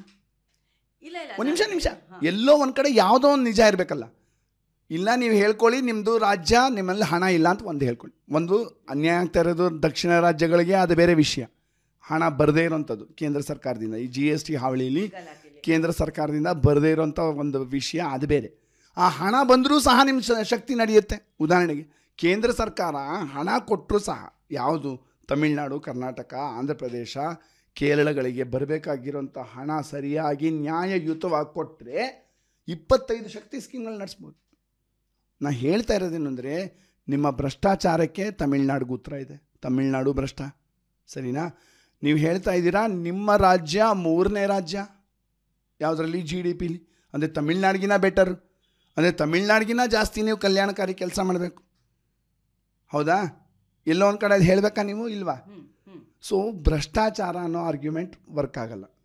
ಭ್ರಷ್ಟಾಚಾರ ಜನಗಳಿಗೆ ವಿಷಯ ಅಲ್ಲ, ಇದು ತಿರುಗಿ ಮಧ್ಯಮ ವರ್ಗದ ವಿಷಯ. ಇದು ನಿಮ್ಮ ಮಾಧ್ಯಮಗಳು, ನಿಮ್ಮ ಮಿಡ್ಲ್ ಕ್ಲಾಸ್ TV ಚಾನೆಲ್ಗಳ ವಿಷಯ. ಜನರಿಗೆ ಭ್ರಷ್ಟಾಚಾರ ಅನ್ನೋದು ವಿಷಯ ಅಲ್ಲ. ಜನರಿಗೆ ಬೇಕಾಗಿರೋದು ಸೇವೆಗಳು, ಜನರಿಗೆ ಬೇಕಾಗಿರೋದು ಕಲ್ಯಾಣಕಾರಿ ವಿಷಯಗಳು. ನೀವು ಸೇವೆಗಳು ಕೊಡ್ತು ಅಂತ ಹೇಳಿದ್ರೆ ಪ್ರಾಬಬಲಿ ಈ ಭ್ರಷ್ಟಾಚಾರದ ಬಗ್ಗೆ ಯಾರು ಮಾತಾಡಕ್ಕೆ ಹೋಗಲ್ಲ. ಇಲ್ಲಿ ಇದು ಇಲ್ಲ ಅದು ಇಲ್ಲ ಅಂತಂದಾಗ ಅದನ್ನು ಸರಿ ಮಾಡಿ. ನಮ್ಮ ದುಡ್ಡು ಬರಲ್ಲ, ನನ್ನ ದುಡ್ಡು ಆಗೋಗಿದೆ. ಇದು ನನ್ನದು ಅಂತ ಬಂದಾಗ ಮಾರುಕಟ್ಟೆ ವ್ಯವಹಾರ ಬಂತು. ಮಾರುಕಟ್ಟೆ ಅಂದರೆ ನನ್ನ ಹತ್ರ ದುಡ್ಡಿದೆ ನಾನು ಆಸ್ಪತ್ರೆಗೆ ಹೋಗ್ತೀನಿ, ನನ್ನ ಹತ್ರ ದುಡ್ಡಿದೆ ನಾನು ಬಸ್ ಹತ್ತೀನಿ, ನನ್ನ ಹತ್ರ ದುಡ್ಡಿದೆ ನಾನು ಶಾಲೆಗೆ ಹೋಗ್ತೀನಿ. ಪ್ರಸನ್ನ, ನಾನು ನಿಮ್ಮ ಇದು ಯಾವುದಾದ್ರು ಸಮಾನತೆ ಆರ್ಗ್ಯುಮೆಂಟ್ನ ನಾನು ಖಂಡಿತ ಒಪ್ಕೋತೀನಿ ಇಲ್ಲ, ಒಪ್ಕೊಳ್ಳೇಬೇಕು ಯಾರೇ ಆದ್ರೂ, ಅದ್ರ ಬಗ್ಗೆ ನಾನು ಹೇಳ್ತಾ ಇಲ್ಲ. ಆದರೆ ಇದು ವ್ಯವಸ್ಥೆ ಸರಿಗಿಲ್ಲ, ಕರಪ್ಷನ್ ಇದೆ, ಮಿಸ್ಯೂಸ್ ಆಗ್ತಾ ಇದೆ ಪ್ರತಿಯೊಂದು ಕಡೆನೂ ಅಂದಾಗ ಡೆಫಿನೆಟ್ಲಿ ಒಬ್ಬ ವ್ಯಕ್ತಿ ನನ್ನ ದುಡ್ಡು ಇವ್ರಿಗೂ ಹೋಗ್ತಾ ಇಲ್ಲ, ಯಾರಿಗೂ ಹೋಗ್ತಾ ಇಲ್ಲ, ನಾನು ಯಾತಕ್ಕೆ ಸಪೋರ್ಟ್ ಮಾಡಬೇಕು ಇವ್ರ ಕರಪ್ಷನ್ಗೆ ಅಂತ ನಾನು ಹೇಳ್ತಾ ಇರೋದು. ತಮಿಳ್ನಾಡು ಭ್ರಷ್ಟವೇ, ಭ್ರಷ್ಟಾಚಾರ ಇದ್ದರೂ ಸಹ ಅಲ್ಲಿನ ಸಾಮಾಜಿಕ ಕಾರ್ಯಕ್ರಮಗಳಿಗೆ ಯಾಕೆ ವಿರೋಧ ಇಲ್ಲ ಅನ್ನೋದನ್ನು ನಾವು ನಮ್ಮ ರೆಪ್ರೆಸೆಂಟೇಟಿವ್ಸ್ನ ಕೇಳಬೇಕು. ನಾವು ಅನ್ನೋದಕ್ಕಿಂತ ಹೆಚ್ಚಾಗಿ ನೀವು ಇದನ್ನು ಸೀರಿಯಸ್ ಆಗಿ ತಗೊಂಡಿದ್ದೀರಾ. Of course all of us okay ತಗೊಂಡಿದ್ದೀವಿ. ಎಷ್ಟರ ಮಟ್ಟಿಗೆ ಈ ಥರ ಒಂದು ಡೈಲಾಗ್ ಆಗಕ್ಕೆ ಸಾಧ್ಯ ಆಗುತ್ತೆ? ಬರೋರು ಅಷ್ಟು ಜನನೂ ಪಾಸ್ಟ್ 15-20 ಇಯರ್ಸಿಂದ ದುಡ್ಡು ಮಾಡೋಕ್ಕೆ ಬರ್ತಾ ಇದ್ದಾರೆ. ಎಲ್ಲರೂ ದುಡ್ಡೇ ಮಾಡಿರೋದು ದೇಶದಲ್ಲಿ. ಕೇರಳ ಕರಪ್ಷನ್ ಇಲ್ವಾ? ಕೇರಳದಲ್ಲಿ ಕರಪ್ಷನ್ ಇಲ್ವಾ? ಇದೆ. ಆದರೆ ಶಿಕ್ಷಣದ ವ್ಯವಸ್ಥೆ ಇದೆ. ಹೌದು, ಒಂದು ನಿಮಿಷ, ಶಿಕ್ಷಣದ ವ್ಯವಸ್ಥೆ ಹೇಗಿದೆ ಇವತ್ತಿಗೂ? ಅದು ನಾನು ಹೇಳ್ತಾ ಇರೋದು, ಭ್ರಷ್ಟಾಚಾರದ ರಸ್ತೆಯಲ್ಲಿ ನೀವು ಹೋದರೆ ನಿಮಗೆ ಏನೂ ದಾರಿ ಕಾಣಲ್ಲ. ನಿಮಗೆ ಕಾಣಬೇಕಾಗಿರೋ ದಾರಿ ರಾಜಕೀಯ ಇಚ್ಛಾಶಕ್ತಿ. ಆ ರಾಜಕೀಯ ಇಚ್ಛಾಶಕ್ತಿನ ಹಾಗೂ ಸಮಾಜನ ನೋಡೋದು ಬಹಳ ಮುಖ್ಯ. ಮಹಿಳೆ ಸ್ವಾಯತ್ತತೆ, ವೆಲ್ಫೇರ್ ಬಹಳ ಮುಖ್ಯ ಆರೋಗ್ಯಕ್ಕೆ. ಇವತ್ತಿನ ದಿನ 2,000 ರೂಪಾಯಿ ಮಹಿಳೆ ಕೈಯಲ್ಲಿದೆ ಅಂದರೆ ಅದರಿಂದ ಮನೆಗೆ ಪೌಷ್ಟಿಕತೆ ಬರುತ್ತೆ. ನೀವಿಷ್ಟು ಸ್ಟ್ರಾಂಗ್ ಆಗಿ ಕೆಲಸ ಮಾಡಿದ್ದೀರಾ, ಕ್ಷೇತ್ರಕ್ಕೆ ಹೋಗಿದ್ದೀರಾ, ಕೇಸ್ ಟು ಕೇಸ್ ಅರ್ಥ ಮಾಡ್ಕೊಂಡಿದ್ದೀರಾ than any other bureaucrat or a minister ಅಲ್ವಾ? ಈ ಒಂದು ವರದಿ, ಕನ್ಸರ್ನು, ಕಳಕಳಿ ಎಷ್ಟರ ಮಟ್ಟಿಗೆ ನಮಗೆ ಸರ್ಕಾರಕ್ಕಾಗಲಿ ವ್ಯವಸ್ಥೆಗಾಗಲಿ ತಲುಪ್ತಾ ಇದೆ? 1.5 ವರ್ಷದ ಕೆಳಗೆ ಇದೇ ಆರೋಗ್ಯ ಮಂತ್ರಿಗಳನ್ನು, ಯಾವ ಹೊಸದಾಗಿ ಸರ್ಕಾರ ರಚನೆ ಆಯ್ತಲ್ಲ, ಇದೇ ಆರೋಗ್ಯ ಮಂತ್ರಿಗಳಿಗೆ ಹೇಳಿದ್ವಿ, ಒಂದೇ ಅಜೆಂಡಾ ಕೊಟ್ಟಿದ್ದು ನಾವು. 2 ಅಜೆಂಡಾ ಕೊಟ್ವಿ. ಒಂದು, ಸಾರ್ವಜನಿಕ ಆರೋಗ್ಯ ವ್ಯವಸ್ಥೆಯಲ್ಲಿ ಉಚಿತವಾಗಿ ಔಷಧಿಗಳು ಸಿಗೋ ಹಾಗೆ ಮಾಡಿ. ಅಂದರೆ ನಿಮ್ಮ KSMSCLನ ಬುಡ ಭದ್ರ ಮಾಡಿ, ಸ್ವಾಯತ್ತ ಸಂಸ್ಥೆ ಮಾಡಿ, ಅಲ್ಲಿರೋ ಭ್ರಷ್ಟಾಚಾರ ನಿಲ್ಲಿಸಿ, ವ್ಯವಸ್ಥೆನ ಸರಿ ಮಾಡಿ, ಅಂದರೆ ಅದರ ಪಾಡಿಗೆ ಅದು ಆವಾಗ ಉಚಿತ ಔಷಧಿಗಳ ಲಭ್ಯತೆ ಹೆಚ್ಚಾಗತ್ತೆ. ಆ ಉಚಿತ ಔಷಧಿಗಳ ಲಭ್ಯತೆ ಹೆಚ್ಚಾಗಿರೋದ್ರಿಂದ ಜನ ಸಾರ್ವಜನಿಕ ಆರೋಗ್ಯ ವ್ಯವಸ್ಥೆ ಮುಂದೆ ಹೋಗೋದಕ್ಕೆ ಹೆಚ್ಚಾಗ್ತಾರೆ. ಎಲ್ಲಿ ಸಾರ್ವಜನಿಕ ಆರೋಗ್ಯ ವ್ಯವಸ್ಥೆಗೆ ಹೆಚ್ಚು ಜನ ಹೋಗ್ತಾರೋ ಅಲ್ಲಿ ತಾರ್ಕಿಕ ಸಮಂಜಸ ಆರೋಗ್ಯ ವ್ಯವಸ್ಥೆ ಸಿಗುತ್ತೆ, ಆರೋಗ್ಯ ಸೇವೆ ಸಿಗುತ್ತೆ. ಇದನ್ನು ನಾವು 1.5 ವರ್ಷದ ಕೆಳಗೆ ಆಧಾರ ಸಮೇತವಾಗಿ, ಅಂದರೆ ನಾವು ಏನು ಮಾಡಿದ್ವಿ, ಅರ್ಧ ಗಂಟೆ ನಿಂತ್ವಿ 15 ಜಿಲ್ಲೆಯಲ್ಲಿ. ಎಲ್ಲಿ? ಗೌರ್ಮೆಂಟ್ ವ್ಯವಸ್ಥೆ ಮುಂದೆ, ಸರ್ಕಾರಿ ವ್ಯವಸ್ಥೆ ಮುಂದೆ ಅರ್ಧ ಗಂಟೆ ಒಂದು ಮೆಡಿಕಲ್ ಎಲ್ಲಿ ಸರ್ಕಾರಿ ವ್ಯವಸ್ಥೆ ಇದೆಯೋ ಅಲ್ಲಿ ನೋಡಿದ್ದೀರಲ್ಲ, ಸುತ್ತ ಎಲ್ಲ ಪ್ರೈವೇಟ್ ಮೆಡಿಕಲ್ಲು ಟೆಸ್ಟಿಂಗ್ ಡಯಾಗ್ನೋಸ್ಟಿಕ್ಸ್ ಇರ್ತಾರೆ, ಹೌದಾ ಇಲ್ವಾ? ನೋಡಿದ್ದೀರಾ? ನಾವೇನು ಮಾಡಿದ್ವಿ, ಅರ್ಧ ಗಂಟೆ ನಿಂತ್ವಿ. ಬಂದಂಥ ರೋಗಿಗಳ ಎಷ್ಟು ಹಣ ಖರ್ಚಾಗ್ತಾಯಿದೆ ಅಂತ ಕೇವಲ ಅರ್ಧ ಗಂಟೆಯಲ್ಲಿ 600 ಜನನ ನಾವು ಕೇಳಿದ್ರಲ್ಲಿ ಖರ್ಚಾಗಿದ್ದು 3 ಲಕ್ಷ ರೂಪಾಯಿ. ಎಷ್ಟು? ಇವ್ರು ಯಾರು ಬರೋದು ಸರ್ಕಾರಿ ವ್ಯವಸ್ಥೆಗೆ? ಅತಿ ಕಡು ಬಡವರು, ಅಂಚಿಗೆ ತಳ್ಳಲ್ಪಟ್ಟವರು, ಇವರುಗಳು ಸರ್ಕಾರಿ ವ್ಯವಸ್ಥೆಗೆ ಬರ್ತಾರೆ. ಅಲ್ಲಿ ಚೀಟಿ ಬರೆಯುವಂಥ ಒಂದು ದುರಭ್ಯಾಸ. ಆ ಚೀಟಿ ಬರ್ಕೊಡೋದ್ರಿಂದ ಅದನ್ನು ಮೆಡಿಕಲ್ ಶಾಪಲ್ಲಿ ಬಂದು ಔಷಧಿ ತೊಗೋಬೇಕು. ಸೊ ಇದನ್ನು ನಾವು ಪ್ರೆಸೆಂಟ್ ಮಾಡಿದ್ವಿ ಆರೋಗ್ಯ ಮಂತ್ರಿಗಳು ಒಪ್ಕೊಂಡ್ರು. ಎಲ್ಲ ಕಡೆ ನಾವು ಕೊಟ್ಟ ವಾದನೆಲ್ಲ, ಅವ್ರು ಬಹಳ ಒಳ್ಳೆಯ ರಾಜಕಾರಣಿ, ನಾನು ಪಬ್ಲಿಕ್ಕಾಗಿ ಹೇಳ್ತಾ ಇದ್ದೀನಿ, ಅವ್ರ ಕಳಕಳಿ ಇದೆ, ಒಪ್ಕೋತೀನಿ. ಆದರೆ ಎಲ್ಲೋ ಒಂದು ಕಡೆ ಎಷ್ಟು ಪಟ್ಟಭದ್ರ ಹಿತಾಸಕ್ತಿಗಳಿವೆ ಅಂದರೆ 1.5 ವರ್ಷ ಆಯಿತು. ಅವರು ನಾವು ಹೇಳಿದ್ದನ್ನೆಲ್ಲ ಎಲ್ಲ ಕಡೆ ಹೇಳ್ಕೊಂಡು ಬಂದರು. ನಮ್ಮ ಡೈಲಾಗ್ಗಳೇ ಹೇಳಿದ್ರು, ಜನೌಷಧಿ ಯಾಕೆ ಬೇಕು, ನಮ್ಮ ಆರೋಗ್ಯ ನಮ್ಮ ಸರಬರಾಜು ಸರಿ ಹೋದರೆ ಜನೌಷಧಿ ಕೇಂದ್ರಗಳೇ ಇರಬಾರ್ದು ಅಂತ ನಾವು ಹೇಳಿದ್ದೀನಿ, ಅವ್ರು ಹೇಳಿದ್ರು. ನೀವು ಎಜುಕೇಟ್ ಮಾಡಿದ್ರಿ. ಹಾಂ, ಅದನ್ನೆಲ್ಲ ತೊಗೊಂಡ್ರು. ಆದರೆ 1.5 ವರ್ಷ ಆದಮೇಲೆ ಇವಾಗ ನಾವು ತಿರುಗಿ ಅದೇ ಕಥೆಗಳು ಕೇಳ್ತಾ ಇದ್ದೀವಿ. ಯಾವುದೋ ವೆಸ್ಟ್ ಬೆಂಗಾಲ್ ಅಂತೆ, ಅವನು ಯಾರೋ ರಿಂಗರ್ ಲ್ಯಾಕ್ಟೇಟ್ ಅಂತೆ, ಅದು ಒಳಗೆ ಹೇಗೆ ಬಂತು, ತಮಿಳ್ನಾಡಲ್ಲಿ ಯಾಕೆ ಬಂದಿಲ್ಲ ಅನ್ನೋ ಸವಾಲಿಗೆ ಇನ್ನೂ ಉತ್ತರ ಬಂದಿಲ್ಲ. ಓಕೆ, ಇವಾಗ ಜನೌಷಧಿ ಅಂತ ಇವಾಗ ಒಂದು ರೀಸನಬಲ್ಲು ಸಬ್ಸಿಡೈಸ್ಡಲ್ಲಿ ಸಿಗುತ್ತೆ, ಅಲ್ಲಿ ಕೂಡ ಕಳಪೆ ಔಷಧಿ ಅಂತ ಇದೆಯಲ್ಲ. ಅದಕ್ಕೆ ಈ ಒಂದು ಬೆಳ್ಳಾರಿ ಇನ್ಸಿಡೆಂಟ್ ಏನು ಮಾಡಿದೆ ಅಂದರೆ 4-5 ಅನ್ಯಾಯ ಆಗಿದೆ. ಒಂದು, ನಾವು ವರ್ಷಗಳಿಂದ ಹೋರಾಡ್ತಾ ಇರೋದು ಜೆನೆರಿಕ್ ಔಷಧಿ ಸಿಗಬೇಕು ಎಲ್ಲರಿಗೂ ಅಂತ. ಅದು ಸಮಂಜಸವಾದದ್ದು, ವೈಜ್ಞಾನಿಕವಾದದ್ದು, ತಾರ್ಕಿಕವಾದದ್ದು ಹಾಗೂ ಕೈಗೆಟುಕುವ ಬೆಲೆದು. ಈಗೇನಾಗಿದೆ, ಡಾಕ್ಟ್ರುಗಳಿಗೆ ಒಂದು ಸ್ವಲ್ಪ ಬ್ರ್ಯಾಂಡಿನ ಹುಚ್ಚು ಜಾಸ್ತಿ. ನೋಡಿ, ಸರ್ಕಾರಿ ಔಷಧಿ ಕೊಟ್ವಿ, ಅದಕ್ಕೆ ಬಾಣಂತಿಯ ಸತ್ರು ಅಂದ್ಬಿಟ್ಟು ಅವ್ರೇನು ಮಾಡ್ತಾರೆ, ಹೆಚ್ಚಾಗಿ ತಿರುಗಿ ಬರ್ಕೊಡೋಕ್ಕೆ ಶುರು ಮಾಡ್ತಾರೆ ಹೊರಗಡೆಗೆ. 2ನೇ ವಿಷಯ, ನಮ್ಮಲ್ಲಿ ಸಿಗೋದೇ ಜೆನೆರಿಕ್ ಔಷಧಿ, ಸರಿನಾ? ಸೊ ಡಾಕ್ಟರ್ಗಳನ್ನ ಒಂದು 5 ವರ್ಷದಿಂದ ಕೇಳಿದ್ವಿ, ಅವಶ್ಯಕ ಔಷಧಿಗಳು ಅಂದ್ರೇನು, ಸರ್ಕಾರ ಯಾವ ರೀತಿ ಔಷಧಿ ನಿಮಗೆ ಸರಬರಾಜು ಮಾಡುತ್ತೆ ಅಂತ ಕೇಳಿದೆ. ಸರ್ಕಾರಕ್ಕೆ ಯಾವ ಹಣ ಅನುಕೂಲತೆ ಇದೆಯೋ ಅದು ಎಷ್ಟು ಅದನ್ನು ವಹಿಸ್ಕೊಳ್ಬೋದು, ಅದಕ್ಕೆ ತಕ್ಕಂಗೆ ಕೊಡುತ್ತೆ ಔಷಧಿಗಳು ಅಂತಾರೆ. ಸೊ ಡಾಕ್ಟ್ರುಗಳಿಗೆ ಬೇಕಿಲ್ಲ ಜೆನೆರಿಕ್ ಔಷಧಿ. ಈ ಥರದ ಟ್ರ್ಯಾಜಿಡಿಗಳಾಗೋದ್ರಿಂದ ಜನರಿಗೆ ನಂಬಿಕೆ ಹೋಗುತ್ತೆ. 3ನೇದು, ಜೆನೆರಿಕ್ ಅಂತ ನಾವು ಏನು ಇಷ್ಟು ವರ್ಷದ ಹೋರಾಟ ನಡೆಸಿದ್ದೀವಿ ಅದಕ್ಕೊಂದು ಹಿಮ್ಮೆಟ್ಟು ಆಗಿದೆ. ನಮ್ಮ ಸಮಸ್ಯೆ ಇವಾಗ 5 ಪಟ್ಟು ಹೆಚ್ಚಾಗಿದೆ. ಡಾಕ್ಟ್ರುಗಳನ್ನು ಕನ್ವಿನ್ಸ್ ಮಾಡಬೇಕು, ಜನಗಳಿಗೆ ನಂಬಿಕೆ ಹೆಚ್ಚಿಸಬೇಕು ಜೆನೆರಿಕ್ ಔಷಧಿ ಮೇಲೆ. ನಾವು ತೊಗೊಳ್ಳೋದೇ ಜೆನೆರಿಕ್ ಔಷಧಿ ಅಂತ ಜನಗಳಿಗೆ ಗೊತ್ತಿಲ್ಲ. ಆ ಕ್ರೋಸಿನ್ ಅನ್ನೋದು ಜೆನೆರಿಕ್ ಔಷಧಿ, ಡೋಲೋ ಅನ್ನೋದು ಜೆನೆರಿಕ್ ಔಷಧಿ.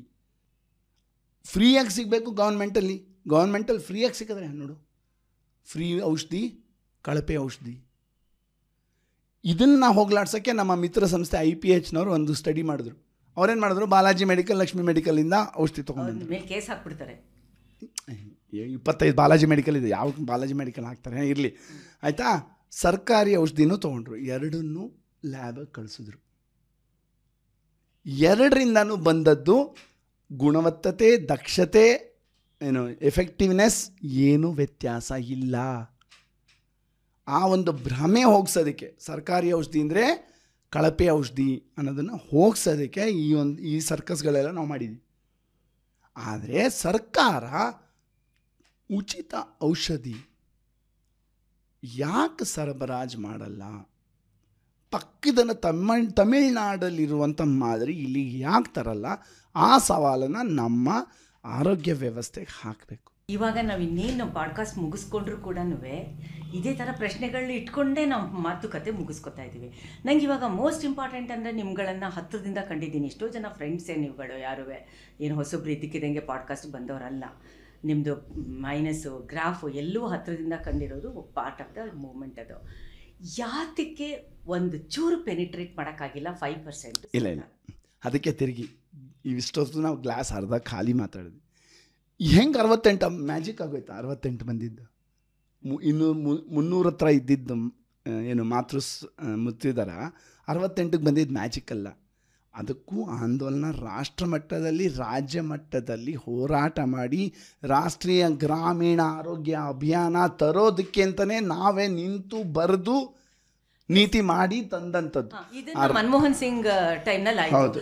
ಸೊ ಆ ರಾಷ್ಟ್ರೀಯ ಗ್ರಾಮೀಣ ಆರೋಗ್ಯ ಅಭಿಯಾನ ಬಂದಂಥ ಒಂದು ಕರಡು ಪ್ರತಿ ಅದನ್ನು ರಿಜೆಕ್ಟ್ ಮಾಡಿ ನಾವೇ ಕೂತು 25 ಜನ, ನಾವು ಅಂದರೆ ಆಂದೋಲನದ 25 ದಿಗ್ಗಜರು ಕೂತು ಅದನ್ನು ಬರೆದು ಹೇಗೆ ಸಾರ್ವಜನಿಕ ಆರೋಗ್ಯ ವ್ಯವಸ್ಥೆನ ಗಟ್ಟಿ ಮಾಡಬೇಕು ಅಂತ ಇವತ್ತಿನ ದಿನ ಎಲ್ಲ ರಾಜ್ಯಗಳಲ್ಲಿ, ಸ್ವಲ್ಪ ಹೆಚ್ಚು ಸ್ವಲ್ಪ ಕಮ್ಮಿ, ಎಲ್ಲ ರಾಜ್ಯಗಳಲ್ಲಿ ಇಂದಿನ ದಿನ ಸಾರ್ವಜನಿಕ ಆರೋಗ್ಯ ವ್ಯವಸ್ಥೆಗೆ ಮೊದಲನೇ ಸಲ ದುಡ್ಡು ಬರೋಂಗೆ ಮಾಡಿದ್ದೇ ರಾಷ್ಟ್ರೀಯ ಗ್ರಾಮೀಣ ಆರೋಗ್ಯ ಅಭಿಯಾನ. ಆವಾಗ ಪಿ ಚಿದಂಬರಂ ಮತ್ತೆ ಮನಮೋಹನ್ ಸಿಂಗ್ ಕಾಂಬಿನೇಷನ್ ಅಲ್ವಾ? ಹೌದು. ಅವ್ರ ಹತ್ರ ನಿಮಗೆ ಡೈಲಾಗ್ ಇಟ್ಕೊಳಕ್ಕಾಯ್ತು.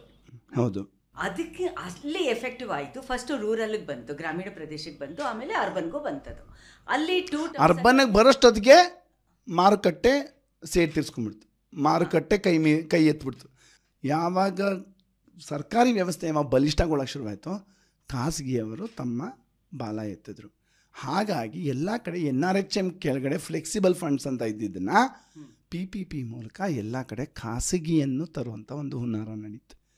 ಅಷ್ಟೊತ್ತಿಗೆ ಯಶಸ್ವಿನಿ, ನಿಮ್ಮ RSBY ಆರೋಗ್ಯಶ್ರೀ ಎಲ್ಲ ಬಂದದ್ದು ಆಗ.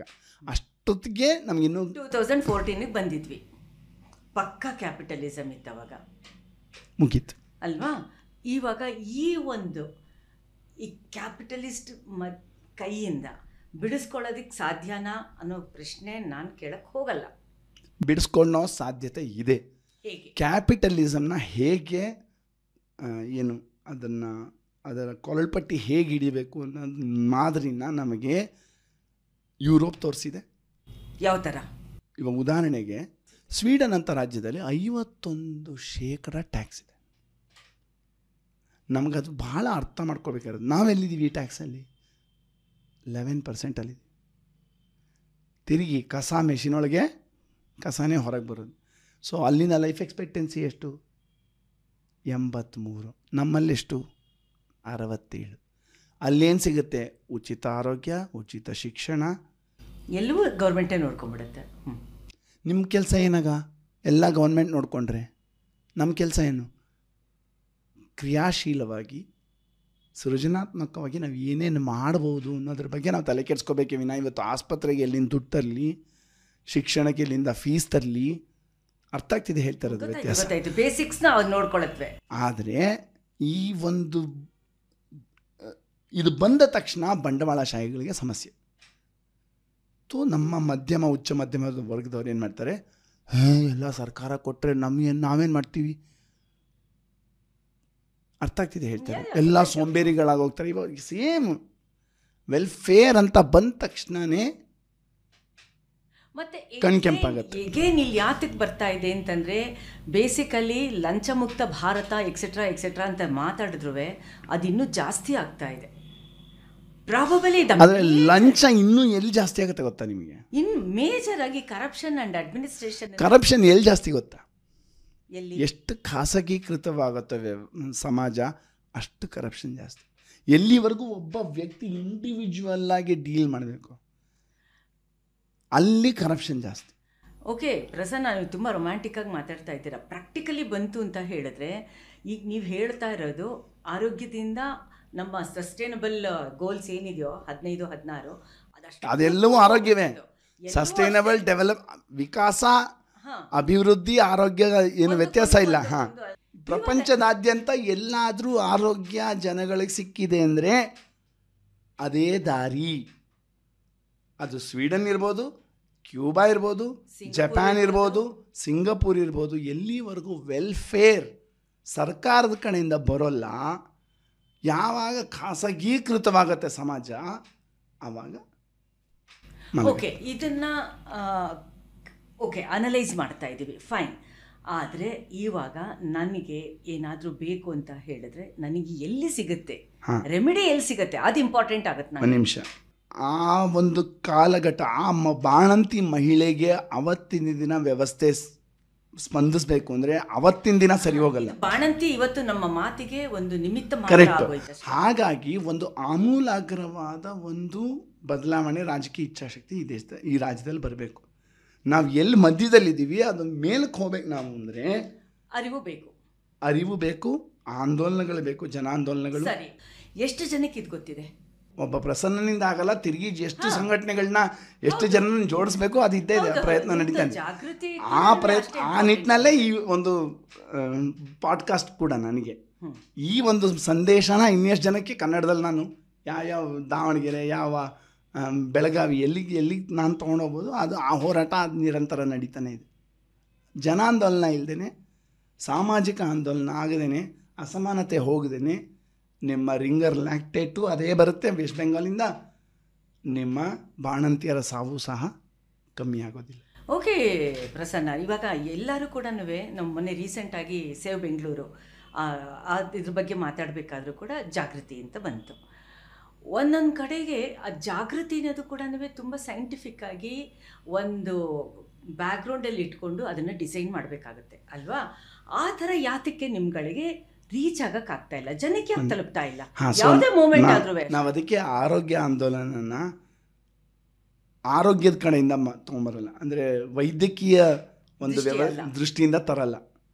ನಾವೊಬ್ಬ ಬೀಡಿ ಕಾರ್ಮಿಕರ ಜೊತೆ ಮಾಡಬೇಕು, ನಾವು ಲೈಂಗಿಕ ಅಲ್ಪಸಂಖ್ಯಾತರ ಜೊತೆ ಇರಬೇಕು, ನಾವುಗಳು ಕೃಷಿಕರ ಜೊತೆ ಇರಬೇಕು. ಆ ಒಂದು ಮನೋಭಾವದಿಂದ ಅವರಗಳ ಹೋರಾಟನೇ ಆರೋಗ್ಯದ ಹೋರಾಟ.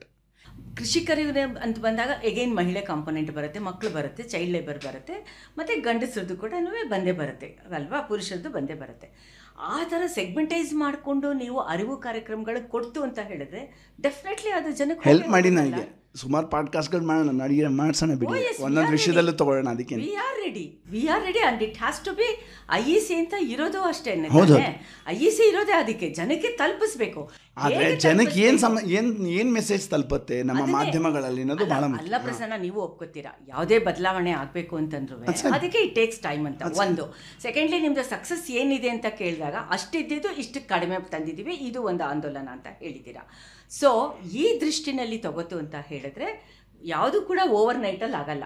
ಸರಿ, ನಾನು ಅದನ್ನೇ ಯಾವಾಗಲೂ ಉದಾಹರಣೆ ಕೊಡ್ತೀನಿ. ಯುರೋಪ್ಗೆ 400 ವರ್ಷ ಎಷ್ಟೆಲ್ಲ ಕೊಳ್ಳೆ ಹೊಡೆದ್ರೂ ಅವರಿಗೆ ಸಾರ್ವಜನಿಕ ಆರೋಗ್ಯ ಅಂದರೆ ಜನರ ಆರೋಗ್ಯ ಸುಧಾರಿಸೋಕ್ಕೆ 400 ವರ್ಷ ಬೇಕಾಯಿತು. ಆಯಿತು, you take it as an assignment, project and a challenge. Yes, we are with you. ಬೇಕೇ ಬೇಕು ಇದು. ನಾವು ಸುಸ್ಥಿರತೆ SDG ಗೋಲು ಗುರಿ ಅಂತೆಲ್ಲ ಹೇಳಬೇಕಾದ್ರೆ ಜನಕ್ಕೆ ನಾವು ತಗೊಂಡು ಹೋಗಬೇಕು ಅಂತ ಅನ್ನೋದಾದರೆ yes, it is a mission, it is a project. ಇನ್ನೂ ಒಂದು ದೊಡ್ಡ ಭೂತ ಇದೆ, ಕ್ಲೈಮೇಟ್ ಚೇಂಜ್. ಎಸ್, ಅದು ಕೂಡ ಆರೋಗ್ಯದ ಮೇಲೆ ಬೀಳ್ತಾ ಇದೆ ಪರಿಣಾಮ, ಬಹಳ ದೊಡ್ಡ ಪರಿಣಾಮ. ಎಸ್, ತಿರುಗಿ ಕ್ಲೈಮೇಟ್ ಚೇಂಜನ್ನ ನಾನು ಬಿಸ್ನೆಸ್ ಆ್ಯಸ್ ಯೂಶುವಲ್ ಅಂತ ನೋಡ್ತೀನಾ, ಇಲ್ಲ ಬಂಡವಾಳಶಾಹಿತನ ಕ್ವಶನ್ ಮಾಡ್ತೀನಿ ಅನ್ನೋದು ಬಹಳ ಮುಖ್ಯ. ಬಂಡವಾಳಶಾಹಿತನ ಎಲ್ಲಿವರೆಗಿರುತ್ತೆ ಅಲ್ಲಿವರೆಗೂ ಕ್ಲೈಮೇಟ್ ಚೇಂಜ್ ಸಾಧ್ಯ ಇಲ್ಲ. ಮೆಟೀರಿಯಲಿಸ್ಟಿಕ್ ಆಗಿ politically we really don't have any right to pollute a family, corrupt a family, damage a family and an individual. ಆ ದೃಷ್ಟಿಯಿಂದ ಮಾತ್ರ ನಾನು ಮಾತಾಡ್ತಾ ಇರೋದು. ತುಂಬ ಫಿಲಾಸಫಿಕಲ್ ಆಗಿ ಮಾತಾಡ್ತಾ ಇಲ್ಲ, ನಾನು ಸ್ಪಿರಿಚುವಲ್ ಆಗಿ ಮಾತಾಡ್ತಾ ಅಲ್ಲ. ನಮ್ಮ ರಾಜಕೀಯ ವ್ಯವಸ್ಥೆ ನಮ್ಮ ರಾಜಕೀಯ ಏನೋ ಅದೇ ಬರುತ್ತೆ ಅಷ್ಟೇ ಅಲ್ವಾ? ಅಂದರೆ ಇವಾಗ ನಾವು ಒಳಗೆ ಯಾರನ್ನ ಕಳಿಸ್ತೀವೋ ಅದಕ್ಕೆ ನಮ್ಗೆ ನಿಮ್ಮದು ಫೇವ್ರೇಟು ಕಸ ಒಳಗೆ ಹಾಕ್ತೀವಿ, ಹೊರಗೆ ಅದೇ ಕಸ ಬರುತ್ತೆ. ಅಂದರೆ ಇವಾಗ ನಾವು ಮಾತು ಮುಗಿಸೋಣ. ನಮ್ಮದು ಕಂಪ್ಲೀಟ್ ಕ್ಯಾಂಡಿಡೇಟ್ ಸೆಲೆಕ್ಷನ್ನಲ್ಲೇ ಕಸ ಇರಬೇಕಾದ್ರೆ ನಾವು ಈ ಥರ ಮಾತಾಡೋದು ಮಾಡೋದು ಎಷ್ಟರ ಮಟ್ಟಿಗೆ ಸರಿ ಅಂತ ಕ್ವಶನ್ ಇಟ್ಕೋತಾನೆ ಪ್ರಸನ್ನ. ನಾನು ಕನ್ಕ್ಲೂಡ್ ಮಾಡೋಕ್ಕೆ ಹೋಗಲ್ಲ ಇದನ್ನು ಹಾಗಾಗಿ ಪ್ರಶ್ನೆ ಜೊತೆಗೇನೆ ಜನರೇಷನಲ್ ಶಿಫ್ಟ್ ಆಗಬೇಕು. ಹಾಂ, ನಾವು ಎಂತೆಂಥ ಅವ್ರನ್ನ ಕಳಿಸ್ಕೊಡ್ತಾ ಇದ್ದೀವಿ ನಮ್ಮ ಪವರ್ ಹೌಸ್ಗೆ. ಓದೋಕ್ಕೆ ಬರಲ್ಲ, ಬರೆಯೋಕ್ಕೆ ಬರಲ್ಲ, ಮಾತಾಡೋಕ್ಕೆ ಬರಲ್ಲ, ಯೋಚನೆ ಮಾಡೋದಕ್ಕಂತೂ ತೀರಾ ದೂರ ಇದೆ.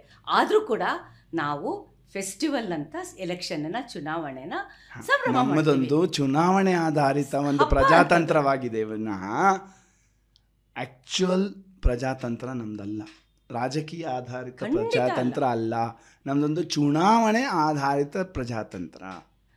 ಅವತ್ತಿನ ನಮ್ಮ ಎಕ್ಸಾಮ್ ಸಿಸ್ಟಮ್ ಥರನೇ ಅವತ್ತಿನ ದಿನ ಯಾರು ಚೆನ್ನಾಗಿ ವಾಂತಿ ಮಾಡ್ತಾರೆ ಅದೇ ರಿಸಲ್ಟ್. ಸೊ ಸರಿ, ಸಾರಿ, ನೀವು ಮಾತಾಡ್ಬೇಕಲ್ಲ, ನೀವು ಮಾತಾಡ್ಬೇಕಾಗಿದ್ದೆಲ್ಲೋ ಬಾಣಂತಿದು ಇನ್ನೆಲ್ಲ ಮಾತಾಡಿಲ್ಲ. ನಮ್ಗೆ ಇದು ಉದ್ದೇಶನೂ ಅದೇನೇನೆ. ಬಿಕಾಸ್ ಬಾಣಂತಿರ ಬಗ್ಗೆನೇ ಕೆಲವ್ರದ್ದೆಲ್ಲ ನಾನು ಇಂಟರ್ವ್ಯೂಸು ಎಲ್ಲ ಕೇಳಿರೋದು. Answer question answer. But this ಬಾಣಂತಿ ಅಥವಾ ಎನಿ ಟ್ರಾಜಿಡಿ ಲೈಕ್ ದಿಸ್, ಈ certain things are beyond answers. ಆಸ್ಪತ್ರೆ, ಡಾಕ್ಟರು, ಇಂಜೆಕ್ಷನ್ನು, ನರ್ಸು, ಅದನ್ನು ಬಿಟ್ಟು ನಾವು ಆರೋಗ್ಯವನ್ನು ಮಾತಾಡ್ತಾ ಇದ್ದೀವಿ ಅಂತ.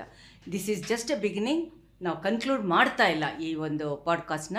ಲೆಟ್ ಅಸ್ ಸಿ ಹೇಗೆ ಮುಂದಕ್ಕೆ ತೊಗೊಂಡು ಹೋಗೋಕ್ಕೆ ಸಾಧ್ಯ ಆಗುತ್ತೆ. ಸೊ ಪ್ರಸನ್ನ, ಥ್ಯಾಂಕ್ಸ್ ಅಂತ ಹೇಳೋದಿಲ್ಲ. We need your cooperation. Yes, ಎಲ್ಲ ಥರನೂ ಇದು ಕೂಡ ಸಸ್ಟೈನಬಲ್ ಆಗಬೇಕು ನಮ್ಮ ಒಂದು ಪಾಡ್ಕಾಸ್ಟ್ ಅಂತಂದರೆ definitely we need your cooperation and support. Thank you very much. ಧನ್ಯವಾದ. ಇಷ್ಟೊತ್ತು ನಮ್ಮ ಶೇರ್ ವಿತ್ ಶಮಂತ ಪಾಡ್ಕಾಸ್ಟ್ ನೋಡಿದ್ರಿ ಅಲ್ವಾ? ಇದರಲ್ಲಿ ಹೊಸ ಹೊಸ ಆಲೋಚನೆ ಇದೆ, ಹೊಸ ಯೋಚನೆಗಳು ನಮ್ಮಲ್ಲಿ ಇದೆ. ಈ ಎಲ್ಲ ಸೋಷಿಯಲ್ ಇನಿಷಿಯೇಟಿವ್ಸ್ಗೂ ಸಪೋರ್ಟ್ ಬೇಕು ಅಂತ ಹೇಳಿದ್ರೆ ನಿಮ್ಮ ಕೈನಲ್ಲಿ ಆದಷ್ಟು ಪಕ್ಕದಲ್ಲಿ ಹೇಗಿದ್ರೂ ಕೂಡ ಒಂದು QR ಕೋಡ್ ಇದೆ. You can contribute to us. ಹಳೆ ವಿಷಯಗಳಿಗೆ ಹೊಸದಾಗಿ ನಾವು ಹೇಗೆ ಅರ್ಥ ಮಾಡ್ಕೊಳ್ಳೋದು ಸಾಧ್ಯ ಅಂತ ಶುರು ಮಾಡಿರೋ ಪ್ರಾಜೆಕ್ಟು ಶೇರ್ ವಿತ್ ಶಮಂತ. ಇದೊಂದು ಕ್ರೌಡ್ ಫಂಡಿಂಗ್ ಪ್ರಾಜೆಕ್ಟ್. ಇದು we need and expect your cooperation. Thank you.